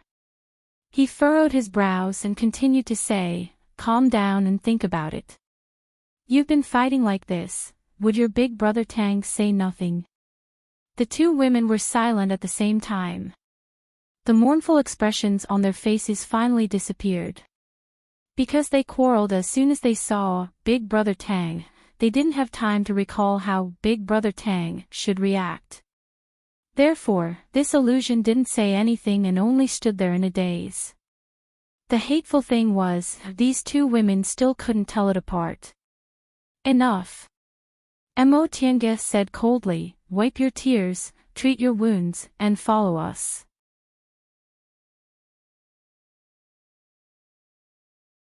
Chapter 160. Yun and Lu weren't seriously injured. Seeing how Mo Tiange and Daoist Fangjing spoke to them harshly and didn't conceal their disgust, they didn't dare to say anything. After all, it was a fact that their cultivation levels were higher than theirs. Moreover, they just witnessed their fighting strength. They were both female cultivators who weren't good at fights of magical powers. If they fought, any one of them would be enough to kill them. At that moment, the two of them obediently bandaged their wounds and left with Mo Tiange and Daoist Fangjing without saying a word. Although Mo Tiange wanted to teach them a lesson, she didn't hurt their vital parts. After casting a simple healing spell, Yun and Lu's injuries weren't serious. After watching such a farce, the group of four silently searched the rest of the way. As expected, they didn't find anything, so they rushed back to the stone statue. They walked to the bottom of the valley and turned a corner. The stone statue was right in front of them, but Mo Tiange was stunned. The altar was empty, and there was no one around it. Yen Ruoshu wasn't there. Mo Tiange was powerless now. Although she didn't deny that female cultivators generally had lower fighting strength than male cultivators because of their personalities, most of the female cultivators she'd met weren't inferior to male cultivators. Aside from Lord Daoist Jinghe's maids with high standards, Yunwu Sek's Wang Qianyi and Murong Yan, Xianqing School's Luo Fingxue, Han Qingyu, and the others all had methods and temperaments that weren't inferior to male cultivators, so they never dragged others down. The three Bichuan court female cultivators she ran into really annoyed her. One was cowardly, and the other two were jealous. Could it be that there were only female cultivators in the group and no male cultivators to compare them with, so they just let themselves be and didn't strive to improve themselves? Mo Tianga's expression darkened. I told fellow Daoist Yen we'd meet here, but I don't know where she went. Daoist Fangjing's expression also darkened. He was an individual cultivator, so he became even more furious when he saw how useless the group's disciples were. How much effort and how many hardships did individual cultivators have to go through to reach the foundation-building realm? These group's disciples had masters to teach them and were worshipped by the group, yet they were actually so disappointing. Let's just wait here. If we get separated again, it'll be troublesome, Daoist Fangjing said. We can't keep searching like this. If we lose someone else, after Daoist Fangjing said that, he didn't continue speaking. Mo Tianga already understood what he meant. They weren't these women's masters or relatives, so she couldn't take care of them right now. It would be better to just let them fend for themselves. Although this meaning was cruel, it was also the reality. If she had the strength to spare, Mo Tianga wouldn't mind lending a helping hand. However, she also couldn't make heads or tails of this illusory formation in front of her. It would be best if she didn't get killed by them. As an individual cultivator, Daoist Fangjing was able to smoothly live until he reached the middle stage of the foundation-building realm. When he needed to be ruthless, he would never be soft-hearted. Now that he saw that Mo Tianga was silent, he knew she had acquiesced, so his worried heart relaxed a little. Daoist Fangjing already saw Mo Tianga's strength during the fight just now. If he wanted to leave this place alive, he naturally hoped he could join hands with her. At that moment, however, the two cultivators Yun and Lu couldn't hear anything. Seeing their ignorant expressions, Mo Tianga felt pity and hatred in her heart. She steeled her heart and pretended she didn't see anything. Although she had the virtual sky world, they were now inside someone else's illusory formation. Even if they entered the virtual sky world, they would still be frustrated if they couldn't leave. Therefore, the most important thing right now was to leave this illusory formation safely. She didn't need to be responsible for other people's lives. The four of them waited on the stone statue altar for a while. The two cultivators Lu and Wang finally came back. When Mo Tianga sensed them with her divine sense, she deliberately paid attention to them. She realized there were only the two of them and there was no trace of Yao Zixio or Shang Ruan. She felt both lucky and disappointed. She was lucky that the two of them came back safely. She was disappointed because she had a good impression of Shang Ruan, so she couldn't help but feel sad if Shang Ruan disappeared just like that. The two cultivators Lu and Wang arrived. They glanced around then asked, "What about the Yao couple and Miss Yen?" Daoist Fangjing fought with the two of them, so he didn't want to pay attention to them right now. Mo Tianga answered, "We also didn't find the Yao couple. Fellow Daoist Yen was originally here, but she disappeared when we came back. We don't know where she went." The two cultivators Lu and Wang glanced at each other and said anxiously, "Then what should we do? If something happened to them, will we also be implicated?" "I don't know," Mo Tianga said faintly. "We've searched the whole valley. If fellow Taoists have any ideas, you can bring them up and give it a try." On the five-colored Five Elements platform, the two cultivators Lu and Wang already showed they were proficient in formations. In fact, Mo Tianga came from a learned family and had access to ancient books in the virtual sky world, so her knowledge about formations was naturally richer than theirs. It was just that she deliberately hid her skills and didn't want to talk about it. The two cultivators Lu and Wang were startled by what she said. Soon after, they went to the side and started to discuss. Mo Tianga listened to their discussion. These two cultivators' attainments in formations weren't bad, but this illusory formation was too real. Their methods might be useless. She then sat on the side in silence and pondered by herself. All formations needed the support of external spiritual aura. The formation on the altar in the real valley was easily broken by her because it had been too long and its spiritual aura had declined. This illusory formation could create second-rank demonic beasts, foundation-building cultivators, and thousand-year-old spiritual plants brimming with spiritual aura. The amount of spiritual aura it used must have been enormous. That was strange. Why could this formation still display such power even though it had existed for so long? The amount of spiritual aura it needed to trap them in this place and create those things brimming with spiritual aura was really frightening. It definitely couldn't be achieved by using hundreds or even thousands of spirit stones. The spirit stones used to create such an exquisite formation must have been of a high grade. Spirit stones were also divided into grades. Ordinary spirit stones whose grades weren't mentioned were all low-grade spirit stones. In addition, there were middle-grade spirit stones and high-grade spirit stones. Middle-grade and high-grade spirit stones were very rare in the cultivation world. Cultivators after the core formation realm usually couldn't obtain them. Because Mo Tiange was Lord Daoist Jinghe's disciple, she received some middle-grade and high-grade spirit stones as a disciple.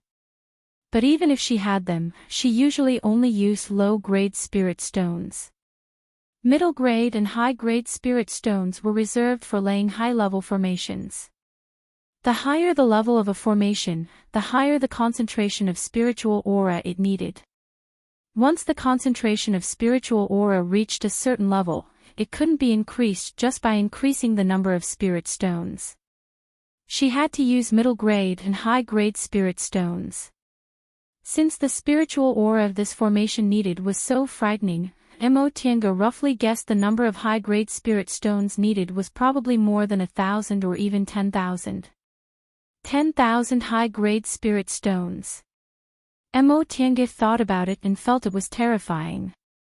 Because she was Lord Daoist Jinghe's advanced inner disciple, her disciples' rations were only a bit less than core formation cultivators, but it was several times more than ordinary foundation-building cultivators and even elite disciples. However, she only received about 10 middle-grade and high-grade spirit stones every year. If she didn't advance, it would take her more than 1,000 years to save up 10,000 high-grade spirit stones. She was in charge of all the affairs in Shangqing Palace. Lord Daoist Jinghe only received about 100 high-grade spirit stones every year. Even so, it would take him several decades or even 100 years to save up 10,000 high-grade spirit stones. If the consumption of cultivating, laying formations, and so on were taken into account, her cheat master's net worth was probably only this much, right? What was the identity of the master of this place? Her master was a nascent soul cultivator from one of the top cultivation groups in the celestial pole. Even among nascent soul cultivators, his net worth was considered rich, but he probably wouldn't use 10,000 high-grade spirit stones to lay a formation. Could it be a cultivator in the nascent soul realm or above? This thought only flashed in Mo Tiange's mind, but she soon shook her head. She had seen Zhong Muling and Yuan Bao. Judging from the illusory sky formation, this formation was a lot worse and didn't seem to be the work of a deification cultivator. Besides, how could a deification cultivator be so easy to find? According to Yuan Bao, the world was so big, and the celestial pole was only a corner. There were more than 10 places like the celestial pole, and it would take several thousand years for a deification cultivator to appear. How could she be so lucky as to casually enter a deification cultivator's Immortal's cave? She shook her head and continued to think about how to crack the formation. Spiritual aura. Right, such a huge illusory formation definitely couldn't exist for a long time. Even if she couldn't crack it, it would be good if it could last for several months. A happy expression appeared on her face, but a moment later, her smile froze. Wrong. She only thought that an illusory formation would certainly consume a lot of spiritual aura, but she never thought that an illusory formation might make people feel wronged. one day might turn into a year. If that was the case, perhaps being trapped here for several months would turn into several hundred years, and they wouldn't be able to leave for several hundred years. However, they also couldn't really cultivate for several hundred years. In the end, they might go crazy, right? Thinking up to this point, Emotianga still couldn't find an answer, so she sighed. Daoist Fangjing noticed her expression, so he walked towards her and asked, "Fellow Daoist Yi, what's wrong?" Emotianga shook her head. "It's nothing. I just can't think of a way to crack it." She turned around and saw that the two cultivators Lu and Wang were also shaking their heads and sighing. Obviously, they also couldn't think of a way to crack it. As for the two Bishuan court female disciples, upon seeing their cautious expressions, they finally realized what kind of dangerous situation they were in, so they were no longer in the mood to quarrel. Instead, they just huddled together with fear on their faces. The six of them were at their wits' end. They sat on the stone statue's altar for a whole day and watched the sky turn dark, but they still couldn't come up with a solution. There was also no trace of the Yao couple and Yan Ruoshu. Seeing that the sky was already dark, Emotianga casually found a place on the altar to sit and meditate. She didn't know whether this place was safe or not, so she naturally didn't dare to cultivate. She just adjusted her breath. Her surroundings were completely silent, but all of a sudden, she heard a whimper. Emotianga opened her eyes, then turned to look at the two women, Yun and Lu. The one who was crying was Yun Hanyan. She was sitting with tears in her eyes, hugging her knees, looking like she wanted to cry but didn't dare to. "Miss Yun." The cultivator surnamed Lu walked to the front of the two women, then asked softly, "What's wrong?" Yun Hanyan raised her head. Her eyes were brimming with tears, looking delicate and lovely. She said in a trembling voice, I. She wanted to say something but didn't dare to. The cultivator surnamed Wang also walked over. Upon seeing her like this, the two male cultivators both looked comforted. The cultivator surnamed Lu seized the initiative and comforted her. "Miss Yun, don't worry. I'm here. I'll protect you." Upon hearing what he said, Yun Hanyan blinked, and a tear fell from her eye. "Really?" The two male cultivators nodded desperately. Emotianga originally thought that Senior Marshal Sister Lu would laugh at her, but unexpectedly, she didn't. She glanced at her, only to find that Senior Marshal Sister Lu was sitting in a daze. Her eyes were unfocused, and she looked like she had lost her soul.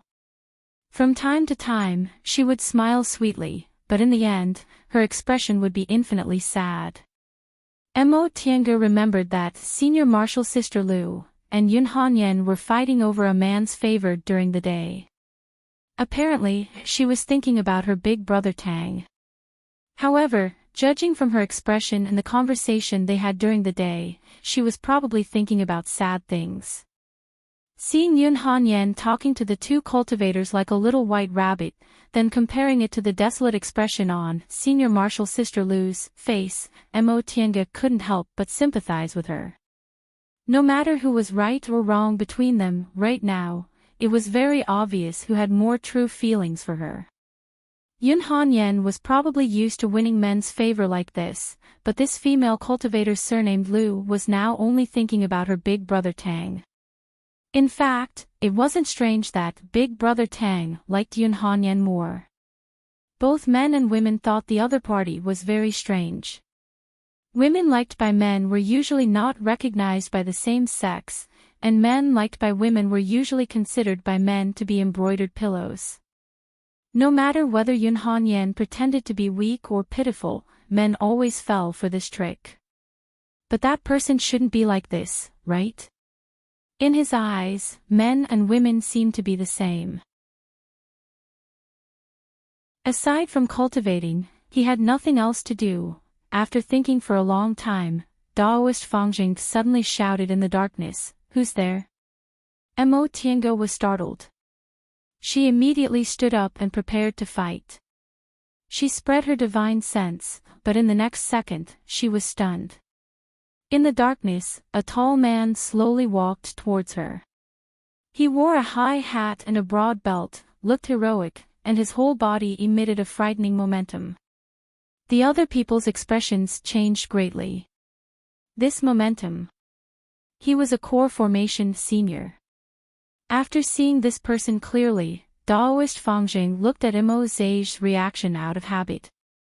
However, he saw Mo Tiange staring at that person, seemingly thinking about something. He didn't have time to think too much. He cupped his hands and tried to speak as calmly and respectfully as possible. "Senior, I'm Junior Fangjing. May I ask how Senior got here?" That person didn't pay him any attention and walked straight towards Mo Tiange. Fangjing and the others were horrified. Although they outnumbered him, the other party was a core formation cultivator. The gap between a core formation cultivator and a foundation building cultivator was too big. They didn't know where this person came from. If he harbored evil intentions towards them, he only needed to wave his hand and they would probably, under their fearful and trembling gazes, that person finally stopped several feet away from them. Mo Tiange also heaved a sigh of relief. She glanced at him and said, "This is an illusion." An illusion. Fangjing and the others were startled, but they still looked at him cautiously. They were afraid this illusion would have the same attack power as the one they encountered. "Tiange," the illusion spoke all of a sudden. Fangjing and the others were startled once again. Cultivators Lu and Wang didn't need to say anything since they'd never seen a person's illusion. Although Fangjing and the two disciples Yun and Lu had seen the illusion of Big Brother Tang, that illusion couldn't speak. The illusion walked towards Mo Tiange step by step and said softly, "Tiange, why didn't you say goodbye to me when you left?" Mo Tiange closed her eyes. When she opened them again, she found the illusion was still there. She could only smile bitterly. "Why should I say goodbye to you?" The illusion paused for a moment then said, "You shouldn't have come to say goodbye. I didn't want to see you." Although Mo Tiange knew the illusion in front of her was fake, she still felt her heart tighten. After a long time, she finally exhaled and said softly, "Yes. I don't know the reason, but you've already used your actions to explain that you don't want to see me. I also don't want to see you again. Go, don't appear in front of me again." As she spoke, she closed her eyes and turned her head. Upon hearing what she said, the illusion stood there for a while then suddenly walked forward until he was very close to her. Mo Tiange heard his voice suddenly soften. "In fact, I wanted to see you. I just, his hand was about to wrap around her, but Mo Tiange took a step back. She said those words because she hoped the illusion would disappear on its own, but she couldn't control her thoughts. She took a deep breath, raised her head, and stared at the illusion that was almost no different from the real person in front of her. She said word by word, "You're fake. I don't want a fake." The illusion smiled. It was a smile that rarely appeared on the real person. "I'm real. You want me to be real." Mo Tiange realized her state of mind was very chaotic. She knew this illusion wouldn't disappear, but she almost couldn't control herself. "Fellow Daoist Yi." At this time, Fangjing shouted and threw a talisman at her. "This is a heart-calming talisman." Mo Tiange took it and stuck it on her body without hesitation. Although her state of mind couldn't calm down immediately, it was no longer chaotic. She slowly calmed her breathing, but she was seriously looking at the illusion in front of her. "I admit that I have feelings for you, but I want to walk the path of immortal ascension. If you love me, I'll be happy. If you hate me, I won't be sad." The man in the light blue Daoist robe finally faded away as she spoke. When the illusion completely disappeared, Fangjing and the others finally heaved sighs of relief. A core formation cultivator. The illusion here had the power of a real person. If they really fought with this illusion, they wouldn't even need to think of a way to get out because they would die here. Fellow Daoist Yi. At that moment, Daoist Fangjing looked at Imo Tiange with a different gaze. Just now, he heard the illusion call her by another name, so he knew the name Yi Xiaotian was most likely fake. But it didn't matter. They were just strangers who met by chance. Maybe they wouldn't see each other again after they parted, so what did it matter what name she was called? The most important thing was that the illusion just now was a core formation cultivator. This woman had an unusual relationship with a core formation cultivator, which meant her identity was more complicated than he imagined. In that case, he definitely couldn't defend her. In addition, Fangjing noticed something else. He had been in the cultivation world for several hundred years and met countless cultivators, so he recognized at a glance that the illusion was wearing the Daoist robe of Xianqing School, the number 2 cultivation group in the Celestial Pole. Apparently, this woman was also related to Xianqing School. In a flash, relying on his rich experience, Daoist Fangjing analyzed all this and had a rough idea of what to do. Whether it was because of her hidden identity or the abilities she showed so far, he absolutely couldn't defend this woman. Imo Tiange wiped the sweat on her forehead then smiled at Daoist Fangjing. Fellow Daoist Fangjing, thank you for the heart-calming talisman just now. The price of a heart-calming talisman is quite high, it's not cheap. I don't want fellow Daoist to lose it for no reason, so I might as well exchange this talisman with you. Daoist Fangjing took the talisman and looked at it. This was actually a foundation-building cultivator's invisibility talisman. He originally felt distressed about using a heart-calming talisman that cost more than 100 spirit stones, but now he realized he made a huge profit. A foundation-building cultivator's invisibility talisman was priceless. Even if it could be bought, it would cost at least several hundred spirit stones. Thank you, fellow Daoist. I won't be polite.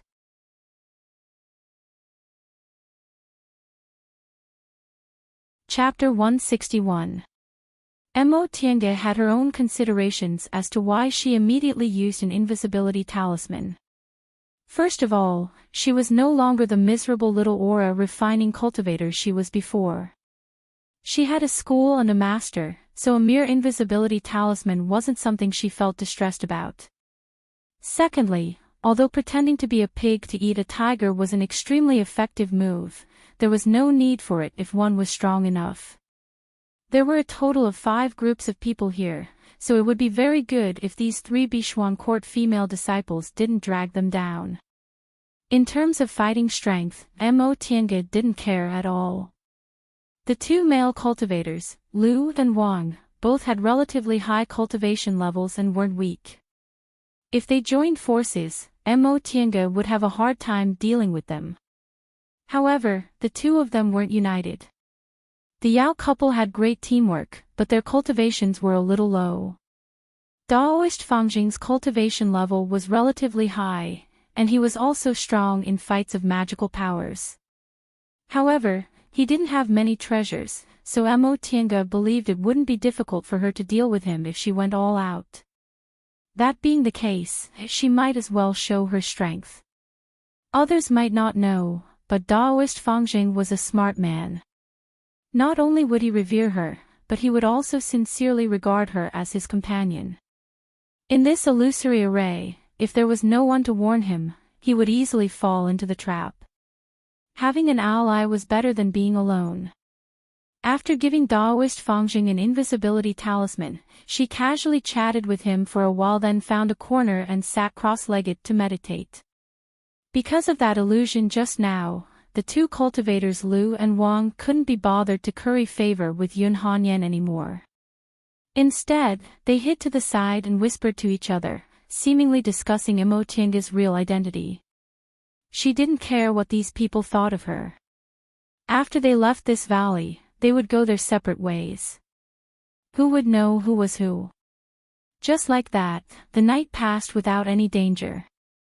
There were several kinds of illusions in the middle. Fortunately, they reminded each other, so nothing serious happened. The sky was bright and birds were chirping. The first ray of morning sunlight finally shone into the valley. The valley was surrounded by steep cliffs, and the sun shone in at 9 o'clock. The 6 people present were all foundation-building cultivators, so they didn't need to deliberately rest. It was just that after a night of fright, Yun and Lu were not in good spirits. Mo Tiange and Daoist Fangjing glanced at each other. They both saw helplessness in each other's eyes. These female cultivators were really unable to accomplish anything but were good at spoiling things. He wanted to leave them behind, but he was afraid that it would affect him. Even after the sky brightened, there were still no signs of activity. The 2 people, Wang and Lu, couldn't sit still anymore. After whispering to each other for a while, they walked towards Mo Tiange and Daoist Fangjing together. It hadn't even been a day since they were trapped inside the formation, but they already formed a small group. Yun, Lu, and Wang were from the same cultivation group, so even if they had any conflicts, they were still together. Mo Tiange and Daoist Fangjing were both single people, and their habits were also quite similar, so they were naturally closer to each other. Fellow Taoists. The one speaking was the cultivator surnamed Lu. Mo Tiange and Daoist Fangjing opened their eyes and stared at them. Lu and Wang also sat down cross-legged in front of them and said, "Fellow Taoists, we can't go on like this. High-level illusory formations usually consume the energy of those who enter the formation. The longer we stay here, the more disadvantageous it will be for us. Who knows, one day, we might run out of blood essence." Daoist Fangjing was taken aback. Consume blood essence. The cultivator surnamed Wang answered, "Correct. We 2 martial brothers are disciples of Giga School. Our Giga School originated from Tianliang School. Now that Tianliang School has long been exterminated, our Giga School is definitely the strongest in the field of formations." It was only now that these 2 cultivators revealed their sect's inheritance. Mo Tiange had indeed heard of Giga School. Although what the cultivator surnamed Wang said was a bit exaggerated, it wasn't far from the truth. There weren't any big cultivation groups in the celestial pole that were proficient in formations. There were only several medium-sized cultivation groups that were proficient in formations, and Giga School could be considered one of the best among them. However, the corners of Mo Tiange's mouth curved into a faint smile. What the 2 people said was a bit too shocking. She had studied illusory formations before, and there was indeed a saying about consuming blood essence, but that only happened when one was bewitched. Inside an illusory formation, if one was bewitched by the illusion, their blood essence would be absorbed by the formation. However, if one's mind was firm, they wouldn't be affected too much. Upon seeing her expression, the 2 people surnamed Lu and Wang felt a bit restless. They didn't know what she meant, so they glanced at each other. The cultivator surnamed Lu then said with a smile, "Little brother is Lu Xiangxin, and this is my junior martial brother, Wang Xiangji. May I know how to address you two?" She didn't know whether Daoist Fangjing had greeted them or not, but the mechanism was activated the moment Mo Tiange entered the hall of the 5-colored 5 elements platform. She only heard their surnames from Shang Rowan. "My Daoist name is Fangjing." Daoist Fangjing nodded at the 2 people. Mo Tiange then said, "Yi Xiaotian." The 2 people surnamed Lu and Wang were only surprised for a moment, but they didn't care too much about why her name sounded different from last night. The 4 of them greeted each other again. Lu Xiangxin then said, "Fellow Taoists, in short, if we stay in this illusory formation for another day, we'll suffer some injuries. It'd be better for us to leave as soon as possible." Mo Tiange chuckled. "We've always wanted to leave, but we just couldn't find the direction. Since fellow Taoists said this, could it be that you found a way? This. Lu Xiangxin hesitated for a moment. Wang Xiangji took over the conversation. Miss Yi, to be honest, this formation is indeed brilliant. We two martial brothers also can't figure it out, but we can't just sit and do nothing, can we? Daoist Fangjing glanced at Mo Tiange's expression then asked, then what should we do in your opinion? Upon hearing Daoist Fangjing's tone of relief, Lu Xiangxin's spirits were lifted. According to our research on formations, no matter how brilliant a formation is, it's impossible for it to be flawless. This valley isn't big, but it's very complicated. If we look around a bit, we'll definitely be able to find it. You're right. Mo Tiange cast a glance at the two people surnamed Yun and Lu. There are 6 of us. Should we split up and look? The two people surnamed Lu and Wang noticed her meaningful glance. They were both smart people, so how could they not understand what she meant? They immediately became somewhat hesitant. Mo Tiange put on a fake smile. Fellow Taoists, we can't just eat and not work. Lu Xiangxin was fine, but Wang Xiangji's face instantly flushed upon hearing what she said. Mo Tiange glanced at the two people surnamed Yun and Lu, meaning to ask whether they would be responsible for these two people. The two people surnamed Lu and Wang hesitated. After all, although they were trying to please them, their lives were still a bit more important. Mo Tiange mocked them for wanting to take advantage of them but not wanting to take responsibility. Wang Xiangji was thin-skinned. Seeing as Mo Tiange was also a beautiful woman, mocking him to his face inevitably made him lose face. For a moment, the situation became awkward. Only the two people surnamed Yun and Lu were far away, so they didn't notice anything. Ahem. Daoist Fangjing coughed then said, fellow Taoists, I'll tell you the truth. I'm already being polite by not taking their lives. I don't want to work for other people. Daoist Fangjing was an individual cultivator.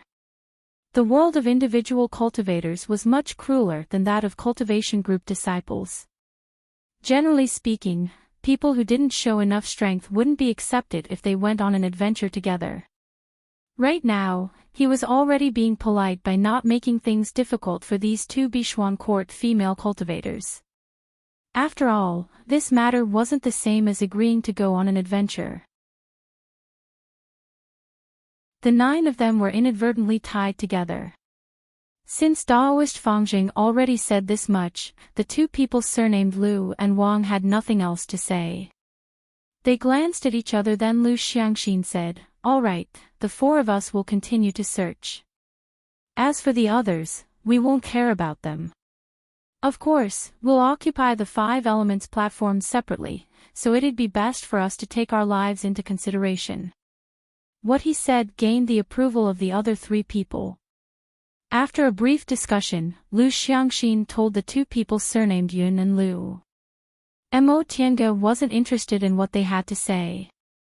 She only saw from afar that Yun Hanyan lowered her head and wiped her tears as soon as she heard what Lu Xiangxin said. It was only after Lu Xiangxin comforted her that he returned with a bitter smile. Mo Tiange didn't feel like caring about other people's business, and Daoist Fangjing naturally didn't care about this kind of youngster's pestering. The 4 of them were silent the whole way. They came down from the altar and slowly searched. Not too far from the altar, Wang Xiangji suddenly called out. Although the 4 of them were together, they were searching separately. At that moment, the other 3 people all raised their heads and looked at him. Wang Xiangji's expression was heavy as he beckoned them over. The 3 of them flew towards him. Once they arrived at Wang Xiangji's location, Mo Tiange's expression immediately darkened. It was Yan Ruoshu. Yan Ruoshu was currently lying on a 5 elements platform. Her complexion was deathly pale and she wasn't breathing at all. Mo Tiange crouched down and tried to inject her spiritual aura into Yan Ruoshu's body, but it was to no avail. She stood up and shook her head. There's no saving her. They were trapped inside this illusory formation. Although they couldn't leave, they weren't in any danger. Now that someone died, the four of them had grave expressions on their faces. Although this formation was an illusory formation, it could still kill people. Among the four of them, Mo Tiange was the only woman, so she was naturally in charge of examining the corpse. There weren't any injuries on Yan Ruoshu's body. Her clothes were intact and there were no signs of a struggle. It was as if she suddenly died here. Mo Tiange examined her carefully. In the end, she discovered that Yan Ruoshu's posture was a bit strange. Her hand was stretched to one side as if she wanted to grab something. How is it? Wang Xiangji asked anxiously. Mo Tiange didn't answer. She once again used her spiritual aura to strike the top of Yan Ruoshu's head. After a person died, their meridians became rigid and spiritual aura couldn't be injected into them. However, the top of the head was a shortcut to the dantian, so spiritual aura could still be injected into it. Several breaths later, Mo Tiange let go of her hand and stood up with a grave expression. Fellow Daoist Yi, how is it? Daoist Fangjing also asked with concern. Mo Tiange sighed and said, all of her blood essence was exhausted. Apparently, she was blinded by the illusion and couldn't struggle free in the end. Judging from Yan Ruoshu's posture, she was obviously trying to grab something, but there was nothing in front of her. That thing should be her illusion. Once she died, the illusion naturally disappeared. The other three people were once again silent. Lu Xiangxin and Wang Xiangji glanced at each other. Both of them saw a hint of astonishment in each other's eyes. They previously said they would die from exhaustion of their blood essence just to scare these two people. They never expected that such a thing would actually happen. How could they not panic? Mo Tiange muttered to herself for a while, then said, fellow Daoist, it seems fellow Daoist Yan's death happened last night, but we didn't feel anything at all. Daoist Fangjing was dumbfounded. Fellow Daoist, are you saying our lives won't be affected by other people? That's not necessarily the case. Mo Tiange took out an empty Qinkuan bag, then waved her hand to put Yan Ruoshu's corpse away. After all, the three of them were on the same stone platform. Maybe it's enough as long as one of them is alive. Seeing her putting Yan Ruoshu's corpse away made the other three people rather envious. Of course, it wasn't because they had strange hobbies, they were just envious of the things on Yan Ruoshu's body. However, they also didn't dare to offend Mo Tiange because of this. She didn't directly take the Qinkuan bag, she put the corpse away instead, most likely to give it to the other two female cultivators. However, this already proves that if we're confused by the illusion, it's indeed possible that we'll die from exhaustion of our blood essence. The three people once again fell into silence. Alright, let's not waste time here. Let's keep looking. Daoist Fangjing nodded. We should be more careful. Let's search in pairs. Although they didn't split up, they searched separately. Now, they didn't dare to split up anymore. They formed a team of two and slowly searched along the way. The atmosphere was depressing. Perhaps it was lucky or unlucky, but right after they searched that intersection, they suddenly heard a cry of alarm. The four of them looked at each other to make sure it wasn't an illusion, then they flew towards the source of the sound. They didn't fly far before Mo Tiange's sharp eyes saw Shang Ruoan's figure on a 5 elements platform. She was delighted, but she was immediately alarmed. That was indeed Shang Ruoan, but there was another person not far from her. Ah! Wang Xiangji cried out in surprise. He said in astonishment, That's fellow Daoist Yao, but why? Mo Tiange also frowned deeply. Judging from his figure, that was indeed Yao Zixio. But the strange thing was, his cultivation level was actually in the core formation realm. How was that possible? She couldn't rule out the possibility that there were some fated chances inside this illusory formation, but there was no way it could allow a cultivator to directly jump from the early stage of the foundation building realm to the core formation realm. Foundation building cultivators' dantions and meridians could only hold so much spiritual aura, but the spiritual aura of a core formation realm cultivator would increase by 1,000 times, and their dantions and meridians would need to be reshaped. Even if they had enough spiritual aura to allow a cultivator to directly jump from the early stage of the foundation building realm to the core formation realm, it would still take them 1 to 3 years to remold their bodies. Could it be an illusion? But judging from Shang Ruan's expression, it didn't seem like it. The other 3 people were hesitant about whether they should approach her or not. After all, the spiritual aura pressure of a core formation cultivator was real, and they didn't dare to clash with a core formation cultivator. At that moment, Mo Tiange was already flying towards Shang Ruan. "Fellow Daoist Yi." Daoist Fangjing called out but didn't stop her. He helplessly continued to hesitate. When he turned around, he saw that Lu Xiangxin and Wang Xiangji both had restless expressions on their faces. Daoist Fangjing knew the situation wasn't good, so he hastily said, "Fellow Taoists, do you really believe there's a way to allow someone to directly jump from the early stage of the foundation building realm to the core formation realm?" Lu Xiangxin and Wang Xiangji glanced at each other then smiled perfunctorily. "How could we? We're just curious." "Aren't you curious?" This. Daoist Fangjing's gaze wavered. How could he not be curious? As an individual cultivator, how much effort did it take for him to cultivate to the middle stage of the foundation building realm? He didn't have much time left in his lifespan, so he was eager to find fated chances to advance to the late stage and advance to the core formation realm. However, fellow Taoists, you'd better calm down. I'm curious, but how could there be such a shortcut in this world? Yesterday, we were almost deceived by that white jade snow lotus. Do you two still remember? What he said stunned the 2 of them, but they soon calmed down a bit. Daoist Fangjing said, "There's no harm in watching. If there's anything wrong, it won't be too late to leave." On the other side, Mo Tiange flew to Shang Ruan's side then called out softly, "Big sister Shang, are you alright?" Shang Ruan was so distracted that she actually didn't notice someone was coming.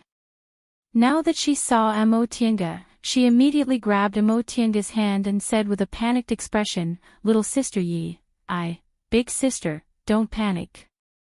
Seeing that Shang Ruan couldn't even speak properly, Mo Tiange hastily comforted her. "Tell me what happened first.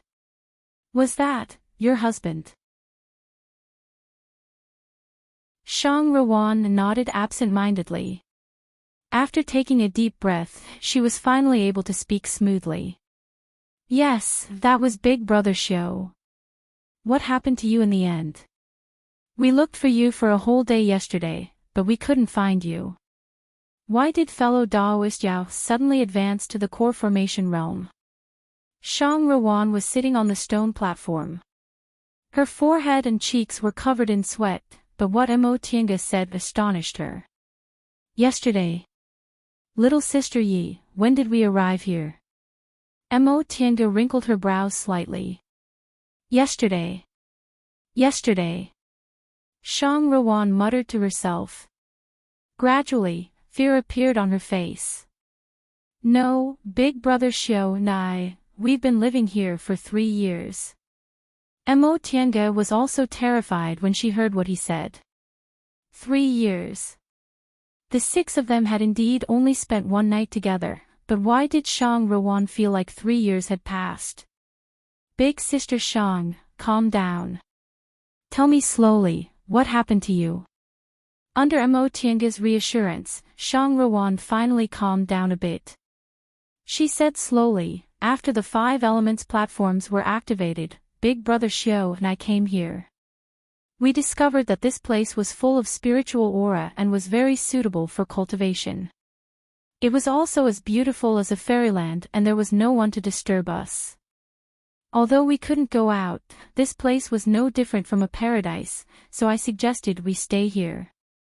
At first, I felt very happy. There was no one to disturb us, we didn't need to wander around, and we didn't need to hide from other people. But Big Brother's show became more and more irritable. He said he'd reached a bottleneck in his cultivation. Although this place was full of spiritual aura, it wasn't helpful to his cultivation. He said he wanted to enter closed-door meditation because he wanted to become stronger. We had an argument. In a fit of anger, I ran out, but when I came back, I saw Shang Rawan grabbed Mo Tianga's sleeve. Her tears started to fall. Little sister Yi, Big Brother's show must have been possessed by the devil. No, this really isn't right. Look at him. Mo Tianga raised her head and stared at Yao Zishu, who wasn't too far from her.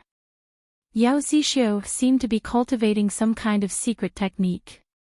He was flying in midair, and his whole body was wrapped in a black substance. Sounds of wind and thunder could be faintly heard inside. 1 day, 3 years. Mo Tianga could roughly guess what happened. This life is eternal. She finally guessed a little about the meaning of the words, this life is eternal. This life is eternal, and eternity is only 1 day. This was the most frightening aspect of this illusory formation. Shang Rawan always fantasized about peaceful days. This place was like a fairyland, which triggered this thought in her. Therefore, in the beginning, they were living in Shang Rawan's fantasy. The two of them lived without anyone to disturb them, which was why they couldn't find each other. However, although it was only 3 years, the actual time wasn't like that, which was why he didn't make any progress in his cultivation. Shang Rawan didn't care about it, but Yao Zishu was unwilling, which led to this unforeseen event. But what was going on with Yao Zishu? Mo Tianga couldn't figure this out. She herself obtained a great fated chance, whether it was the deification great ancestor or the virtual sky world. But she didn't believe there was any fated chance in this world that could allow someone to advance from the early stage of the foundation building realm to the core formation realm overnight. Big Sister Shang, after a long time, Mo Tianga said slowly, I don't think your husband has been possessed by the devil. You're tuning into the LoveLore Library YouTube channel. We're so grateful for your support, and don't forget to subscribe to join us on this incredible journey through captivating stories. Your generosity through donations truly makes a world of difference, as it's the primary source of revenue that allows me to expand and enhance this channel for you. Thank you from the bottom of my heart for being a part of this adventure.